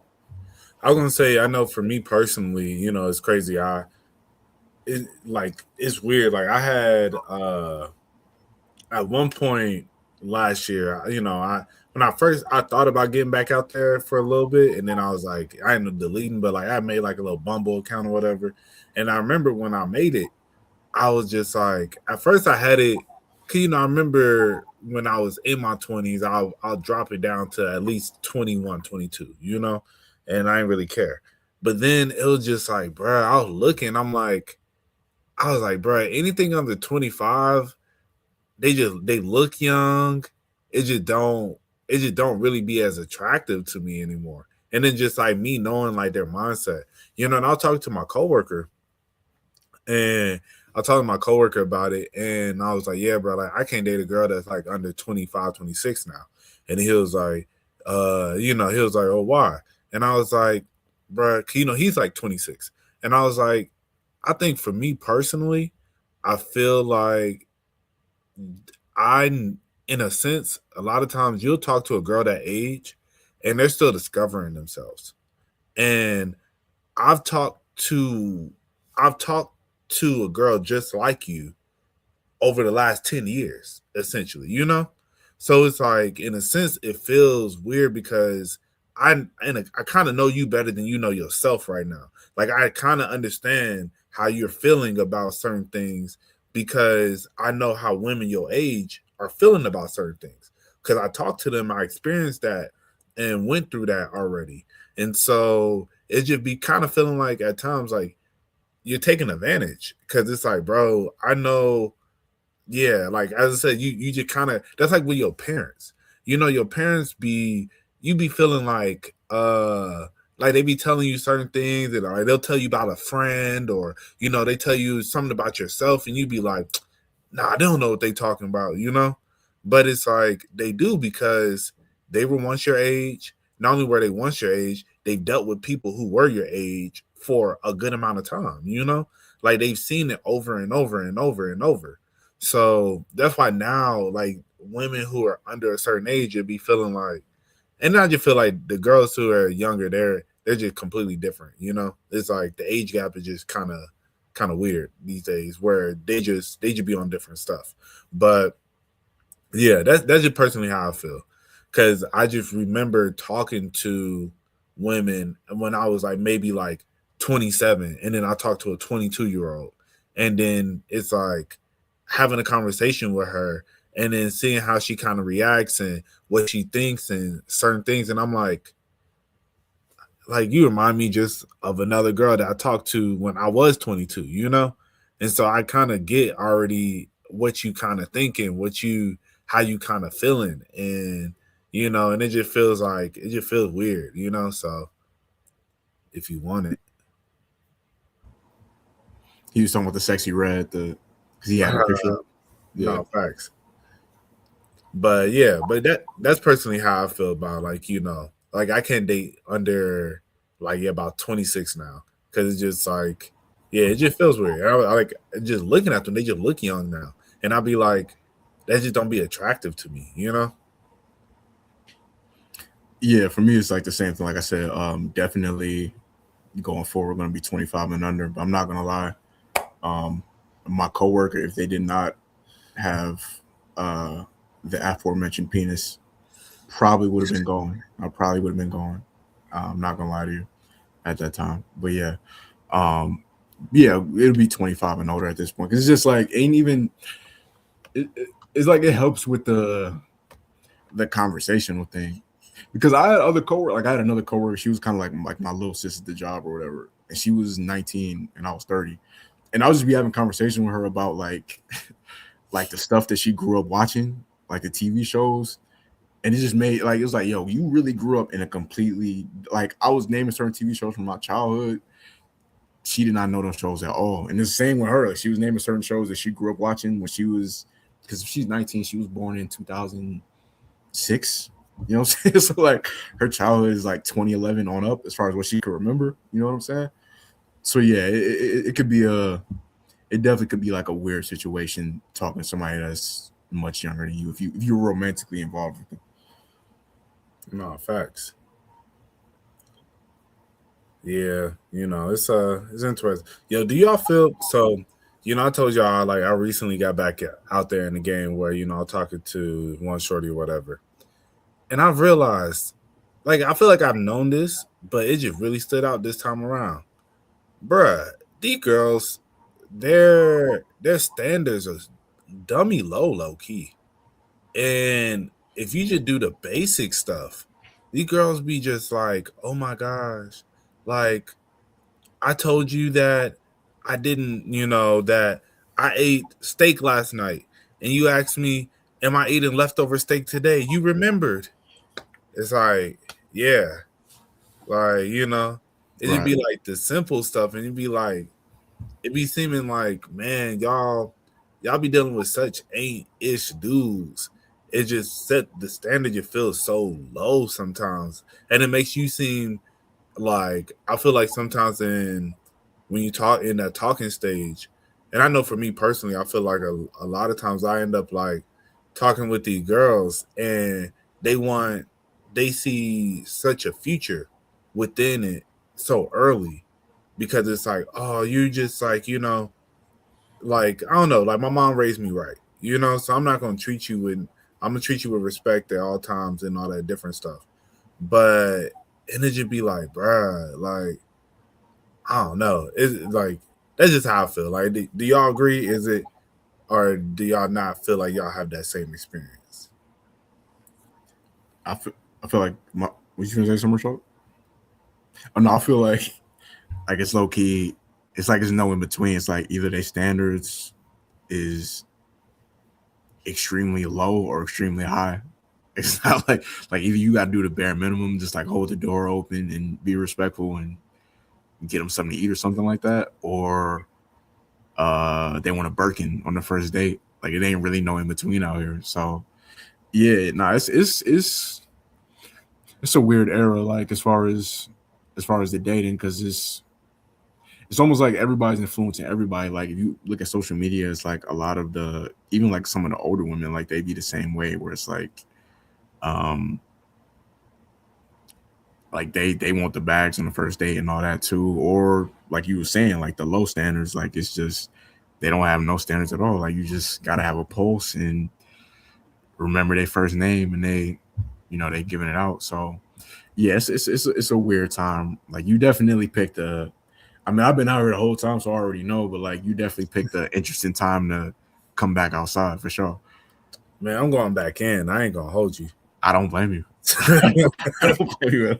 I'm low key. I ain't even gonna say I'm outside right now. I'm low key, just like I'm cool, bro. Like if I have something come my way in the near future, cool. If not, I'm not tripping at all. Yeah, no, I feel you on that, bro. That because I think I've been out the game for a good minute, and I'm like I haven't been talking to nobody, and then so it was cool. Like in the beginning, like the first week or so, like okay, I'm rocking with this, blah blah. But then it just started. I've realized, man, like because I thought I was like okay, I want to kind of get back out there a little bit, but then it just I don't know, like I guess I'm not. I realized that mentally I'm just not really looking for a relationship right now. Like it was like, all right, I'm just looking for a little just to kind of kick it with type stuff. But then it's like, but then when it started really like I can feel too much emotion start, coming into it where I feel like she's like, oh man, like I'm starting, I don't know, sending all these crazy long good morning texts and stuff like that. Like that just turns me off, bro. And I just be and I like I don't know, and I think because it's just like that's not what I don't really want that right now, Like I know like I want to move to New York in the next like year or so. So if you don't have ambitions to travel and move, this probably ain't gonna work. And I think that's what like I'm talking to somebody who their ambition is to they're trying to really lock in and they just bought a house and all the different stuff. They're not gonna move to New York. So and I don't want to block myself from what I want in life right now. So that's what's really starting to make me feel like I'm good. But I mean, you make great points, bro. I don't know. I feel like I'm always in a weird spot with that stuff because, like, I do move a lot. So, I don't know, bro. Lane should say waiting to New York, bro. nah, facts. Yeah, I think. Yeah, facts. So you're not trying to talk someone else into moving to New York. Right. And then shoot, honestly, I'm like, I don't know if I want to bring somebody to New York. Yeah, I really yeah, want to yeah. get to the That beach. too, because if you bring someone to New York, you low key stuck with them. Yeah. So, but yeah, Where would you hypothetically like where would you want to live in New York? I would if I had my perfect choice, the Williamsburg area in Brooklyn. Okay. Listen, we're gonna speak into existence that because I know it'd be crazy expensive out there, but whatever needs to happen is gonna happen. You know what I'm saying? Facts. My boy's gonna get a spot out in Williamsburg by Facts. 2027. I want to shout out, like one of my former friends out there in New York right now, thriving, doing their thing, creatively, with their current partnership and everything. It's nothing but love and positivity this way. So if you happen to come across this, if you be lurking on my page and lurking at my content, just know it's nothing but love and respect this way. Hey, shout out to them. Yeah, I might ask you some more questions when this goes off, but yeah. I miss New York. I haven't been to New York in like 4 years. I miss for that brief time I was living there. I haven't been there since, but yeah, I definitely miss New York though. Yeah, I think I've been wanting to move out of Atlanta for a minute, but I definitely and that's why I think New York. The only thing is, bro, I can't, man, the cold weather, bro. That's gonna blow me.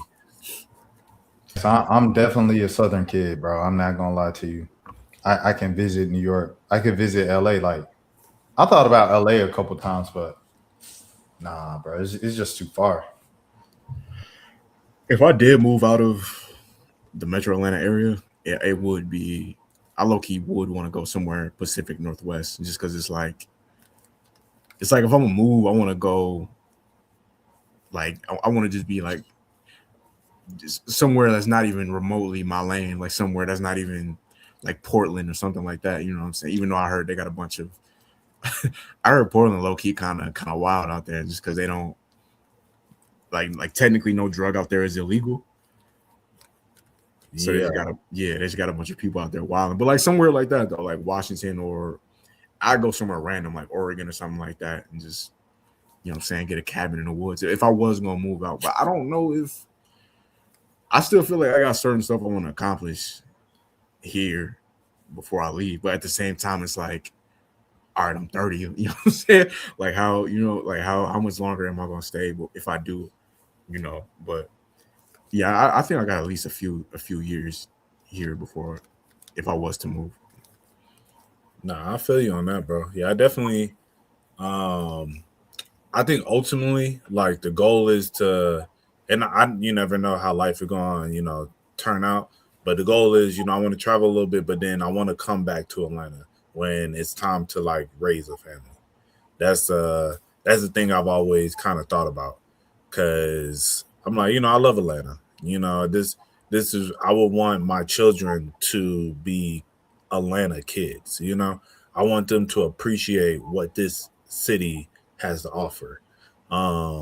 So that's always been kind of my thought process behind it. But you know, you never know. Like, I get to like New York or something, and I'm like, oh, it's lit out here. I ain't never coming back. I end up like Josh. That's what happened to my parents. I don't think are any of our parents actually from the Metro Atlanta area, or did they all? No. Mine was transplants too. So we all had the same story. Like I remember I was with one of the homies and stuff like that. I guess I could say his name. Shout out Kano, shout out DJ. Was talking to DJ and them one time, and then I showed him like this old Lemon Street photo, and I was like, "Oh, this is so cool, Lemon Street." They was like, "Yeah, you know, like my grandma went there," and then there's like my grandma too, and they was like, "Oh, I think we all can agree our grandparents went to Lemon Street," and I was like, "Bro, like my people is not from Marietta, bro. They're not from Georgia." It's crazy that all y'all people is from Georgia. Y'all like multi-generational, but nah, we all transplants. Yeah, pretty much everybody we went to school with, either if they was from Marietta, they was like all related for the most part. Like if they was born and raised here, it pretty much was, everybody else was from all over the country, all over the world. Like we had a crazy array of people from all over the planet that went to our school. Bro, I am a Kennestone baby. I do need to say that though. I'm a Kennestone baby. Shout out to Northside Hospital. Yeah, nah, I'm a Kennestone baby too. It's funny when I used to do Uber, bro. You always meet different people, and then people be like, "Oh, where are you from?" I'm like, "I'm from Atlanta." They be like, "Oh, you actually from Atlanta?" I feel like I never actually meet anybody who's actually from here, and you know, but it's crazy because being from Atlanta, I feel like I know so many people from Atlanta, you know, but it's always it's always interesting. Like, you know, I feel it is very much a transplant city, but yeah, cause you know it's the greatest city in the world, man. Yeah, I remember I told a barber he's from New York, and he asked me where I'm from. I was from Marietta, and he was like, "Well, thank you for welcoming me to your home." I was like, "All right, bro, I'll take it." It was crazy because the people in the city don't even claim us, but I'll hey, I'll take it, man. Right, man. I could go on for that. Like, yeah, that's a whole nother episode. That's a whole other episode right there. Listen, I'm gonna just say this real quick. Yeah. Atlanta folks, stop being strict about having to grow up in the city limits, but then y'all still claim rappers that grew up on the outskirts. That's all I'm gonna say. Y'all be telling people that if they didn't go to APS or if they didn't grow up directly in Atlanta city limits, they're not Atlanta. But y'all be claiming folks from Clayco, y'all be claiming folks from Decatur, y'all be claiming folks from East Point, College Park. Like, if we being real strict about the city limits, it can't just be like, oh well, this city is right outside of Atlanta. Like, no, be strict about who y'all claiming from Atlanta. But like you said, that's a whole nother episode. Don't claim this as a win for Atlanta, folks. Oh, hold on. Let me where are we at with it? Yeah, don't claim. Don't claim this as a win for Atlanta. Claim this as a win for Marietta. Him talking Michael May is from Cobb County. Don't claim. Don't claim Waka Flocka. He's from Clayco. Don't claim that man even shouted out Marietta in the verses. He did shut up for real? Indirectly. He said, I'm from, and then he said, y'all already know what part of the city I'm from. And then he said, I had to drive all the way down to Old Nat to get this rapper on this song, and it was 2 Chainz. I'm different. That's a long ass drive. Yeah, it's like a good 40-45 minute drive. But he just said, y'all already know what part I'm from. And I was like, dang, you could have just said it. It don't sound the same being like, yo, I'm from Cobb County. Like it don't y'all know I came from. You could at least said Northside, made it sound cool. That's what the Migos did for Gwinnett. Yeah, that way. Because nobody was calling Gwinnett the North ever. they started that, bro. I'd be like, boy, you gotta stop trying. Stop trying me. I'm not from no Gwinnett, bro. Stop that. Never. But okay, all right, man. Let's wrap it up. Yo, last I think just kind of to cap off what we was talking about earlier. I think another reason why I want to be single, bro. The girl I was talking to said that Logic was better than Mac Miller. I said I'm done. Oh no. No. Okay. If you're listening to this, I'm sorry.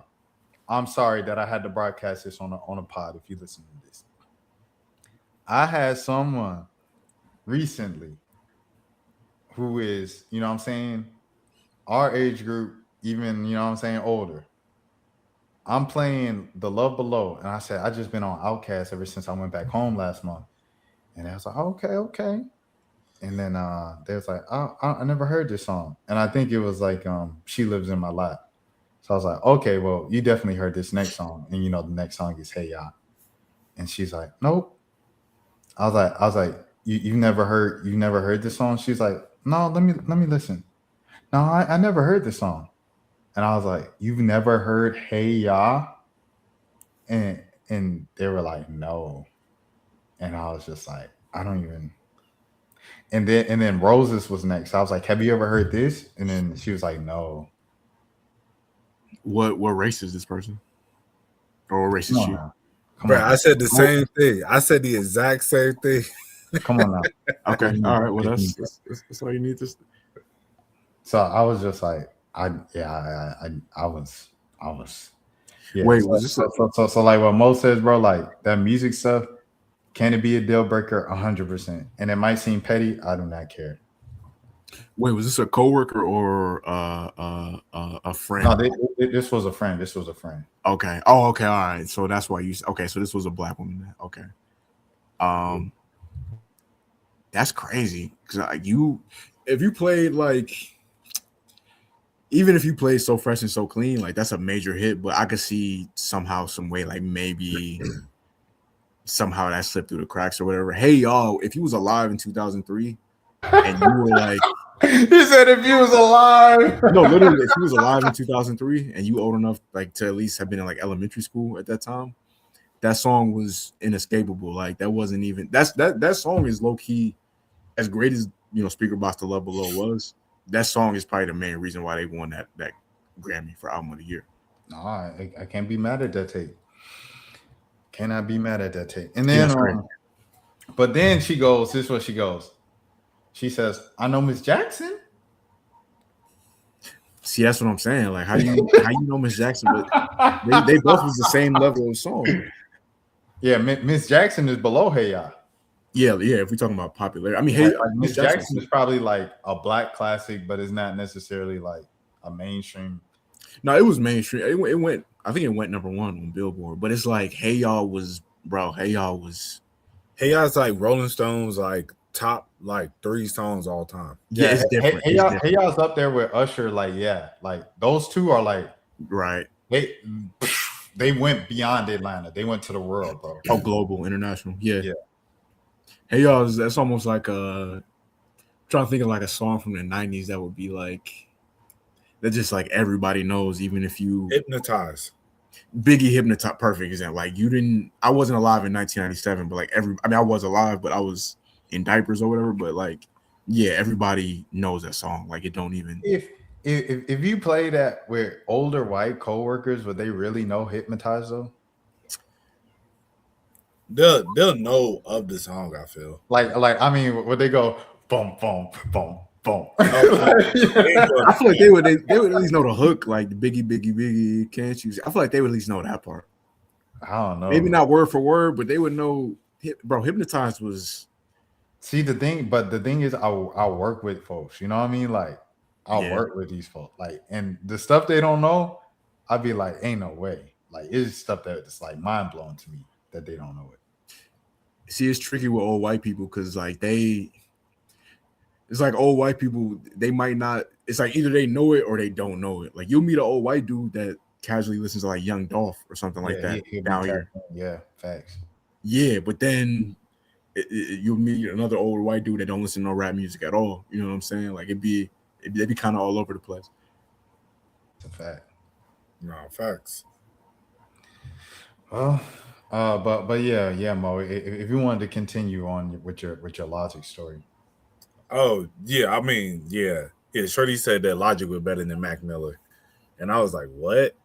And she was just like, yeah, bruh, this is her exact words. She was like, I feel like, Logic is, as far as that type of music, because she just pretty much grouped them as if white rappers. And she was like, as far as that type of music, I feel like Logic is like the high school of it, and Mac Miller is like the middle school. And I said, what? Like, what are you talking about? I was like, and then she was like, well, what about Jack Harlow? Is Jack Harlow, you don't think Jack Harlow better than Mac Miller? I was like, no, like not at all. Like what? Like Mac is the best that did it for, like, I'll give you, if you want to say Eminem, I'll give you. I got a number 2. Yeah, but it's like they right there. It's 6'7". But yeah, when she said that, and I was just like, bro, like, I was like, what don't? And she was like, well, I just think he, like, lyrically, Logic a little bit. I was like, Mac had way better bars than Logic. What are you talking about? Like, I'm like, Logic can rap, but Mac had bars. Like, he was very introspective, and like maybe it just went over your head, or maybe you just stopped at Best Day Ever. I was just about to say, yeah. Cause then I was like, did you listen to Divine Feminine? I'm like, that right there is better than any Logic project has ever done, but she's like, yeah, I mean, I heard a couple songs, but then it'd be one of them things I don't think you really heard that shit. Like, yeah, when you said that, I'm thinking she's probably thinking about like 2010, 2011 Mac Miller when he was still a kid. Yeah, that's what I was thinking. I was like, facts. The K2 must be exactly. Facts. Yeah, I was like, bro, you said what? We were talking about the Super Bowl, and she was like, I'm not gonna lie, I'm not a fan of that Bad Bunny performance. How do you feel about it? I was like, I mean, I like Bad Bunny. She was like, I don't know. I just think, and I was like, well, he is like the biggest artist in the world right now. And she was like, I mean, he is getting a lot of promo for being on the Super Bowl, so I guess he's getting hyped up. I'm like, yo, he was the biggest artist in the world before the Super Bowl. It wasn't the Super Bowl that got him this, I was like, buddy, really, he really liked that. He just won Grammy of the Year. And I was just, it's like stuff like that. I'm just kind of like, this is just, these takes to me sound a little ignorant, and it's no offense, because it sounds like you don't like it, like you don't want him performing the Super Bowl because you don't know what he's finna be talking about. And I'm like, you go look him up, listen, figure out his lyrics, if you listen to his music. Kyle, do you listen to Bad Bunny? I mean, if it's in passing, and I'm thinking where are you at in passing where you Bad Bunny's coming on? Come on, I'm like, if you're not in those type of areas where you around stuff like that, you're not gonna hear no Bad Bunny. You have to, for people like us, you have to actively go try to listen to Bad Bunny, realistically. They ain't finna play Bad Bunny on V103. No. I don't care how they big. Do though. Huh? On V103, it played Bad Bunny. This song. What song? Oh, I like it like that. they play Cardi B on V1. I don't even know if I knew he was on that song. I swear to God. You said what? I swear to God, I don't think I knew he was on that song. Not even being funny. Yeah.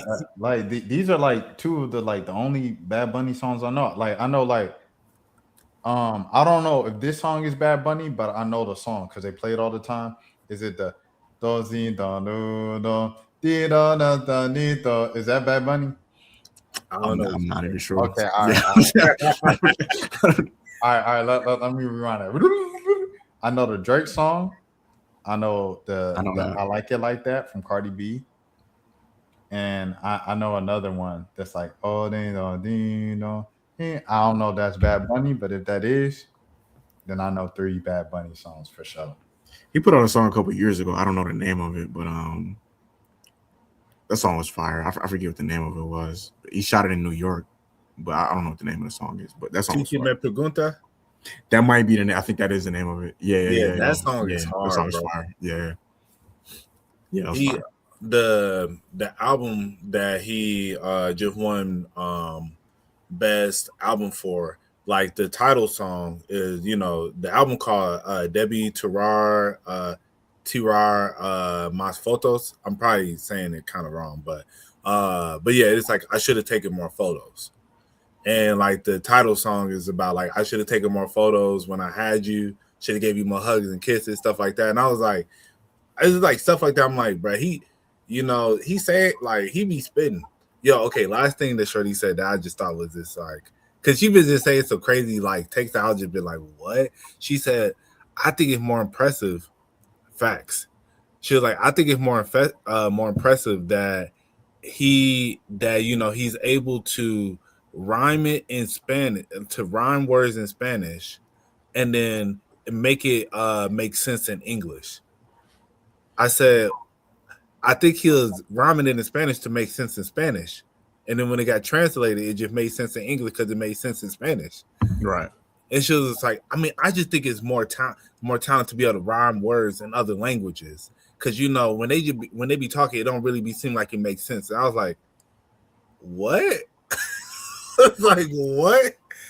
Like, got to go. Shawty, you got to go. I mean, the English translation the English translation don't always be like word for word as far as making sense, but like, I mean, yeah, like that's just because the way that the languages are set up, like everything ain't gonna always, correlate or whatever. But yeah, no, he's definitely. I think his American fans definitely come second to like his fans over like that he cares about the most. I don't think because he didn't even tour over here. I know it was because of ice or whatever, but he didn't even tour over here when he did his last album or whatever. Right. Which is crazy that you could be the biggest star on earth and be able to do that. Facts. Yeah. But that was crazy when she said, for him to be able to rhyme in Spanish to make it make sense in English. I said, what? Yeah, no, he ain't thinking about us. Yeah. Hey, from success, bro. Hey, shout out San Benito. I'm ready for the Super Bowl, bro. I've been working on my Duolingo. What was the other one? It was the one back in the day. Damn, what was that? They used to teach you, bro. I'm mad. Rosetta Stone. Rosetta Stone. There you go. Rosetta Stone. Yeah. Bad Bunny a gangster? I wouldn't put it past. Listen, them dudes that be dressing like that, them be the ones that'll kill you. The ones on the live you. Oh man, we made it to the. You might have to edit that out, bro. Like 2 hours now. YouTube, y'all can't do this to me, bro. Not after 2 hours. We at the end, yo. Come on. I know I said white a couple times. I know I said white people a couple times, but we cannot do that tonight, bro. I'm gonna definitely be in front of my TV. Then my little little bachata and whatnot. Bachata. The Victor Cruz. You know Mo done dated some Hispanics. He talking about Mama Chata. Oh, here, Mama Chata. No, he done had him a Latino too. Facts. Shouts out to Bad Bunny, man. Shouts out to Super Bowl week. Yeah, man, I'm excited. Is that it, boys? We done? Oh, Rashad, you coming in town this week, ain't you? No, I'm not. Dang, why not? Dang. You asked, and I was like, I was supposed to be coming to town, and I was like, oh yeah, the event. It was a Super Bowl event in the A back home, but it was just too much. It like the logistics was too much, bro. I would have had to request a day off, but still come back on Monday in time to be back at night for the game on Monday night.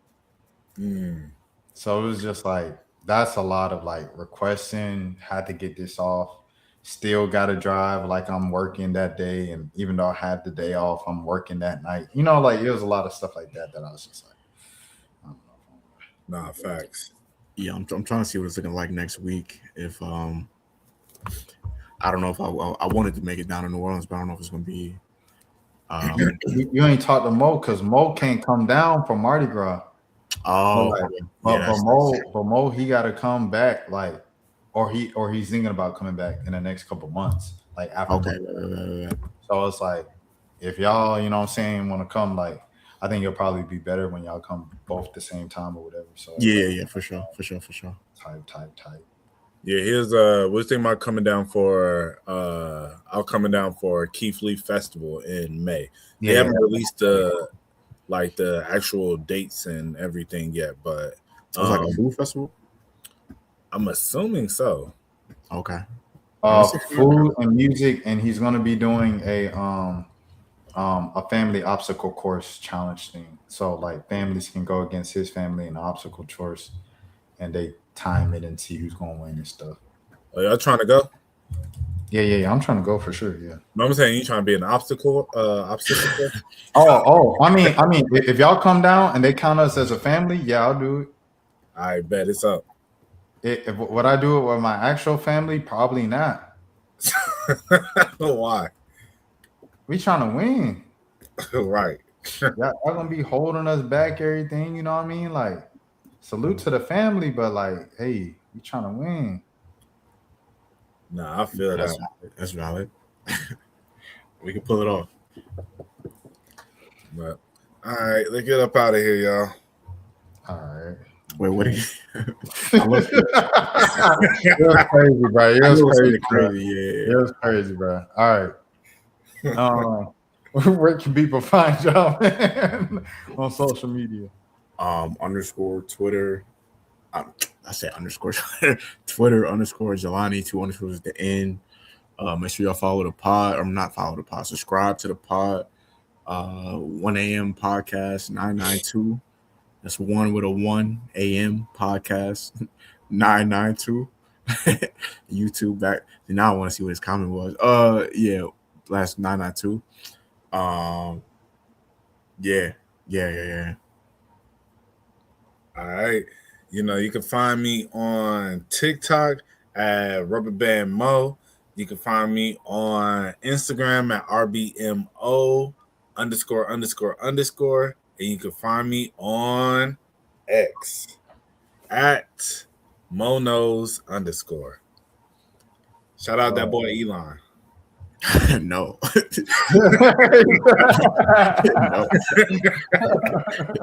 No. Not at this time. No. Oh man, especially not this week. Yeah, not after them files came out. Oh, we didn't even talk about. Yeah, that's we crazy. didn't even talk about the vibe. We ain't talk about Pusha, nothing. And Charlemagne, he gave them the what you calls, bro. He gave them the donkey of the day for talking about it. He was like, this ain't even. I said, oh yeah, Charlemagne protecting his friends, bro. That W friend. You know, Jay-Z, my favorite rapper. I got my Rock Nation cape on. Oh, okay, there it is, man. Shout out Marco Puff, man. Shout out Marco Puff flag. You know, we'll see what popping next week if more details come out next week or whatever the heck happen next week. But man, we'll just get to that when we cross that bridge. Until next time, man. Appreciate y'all. 1 a.m. Congratulations. Thank y'all for getting us to 10 subscribers on the tube, man. Keep watching on the tube, all that good stuff. We appreciate all 10 of y'all.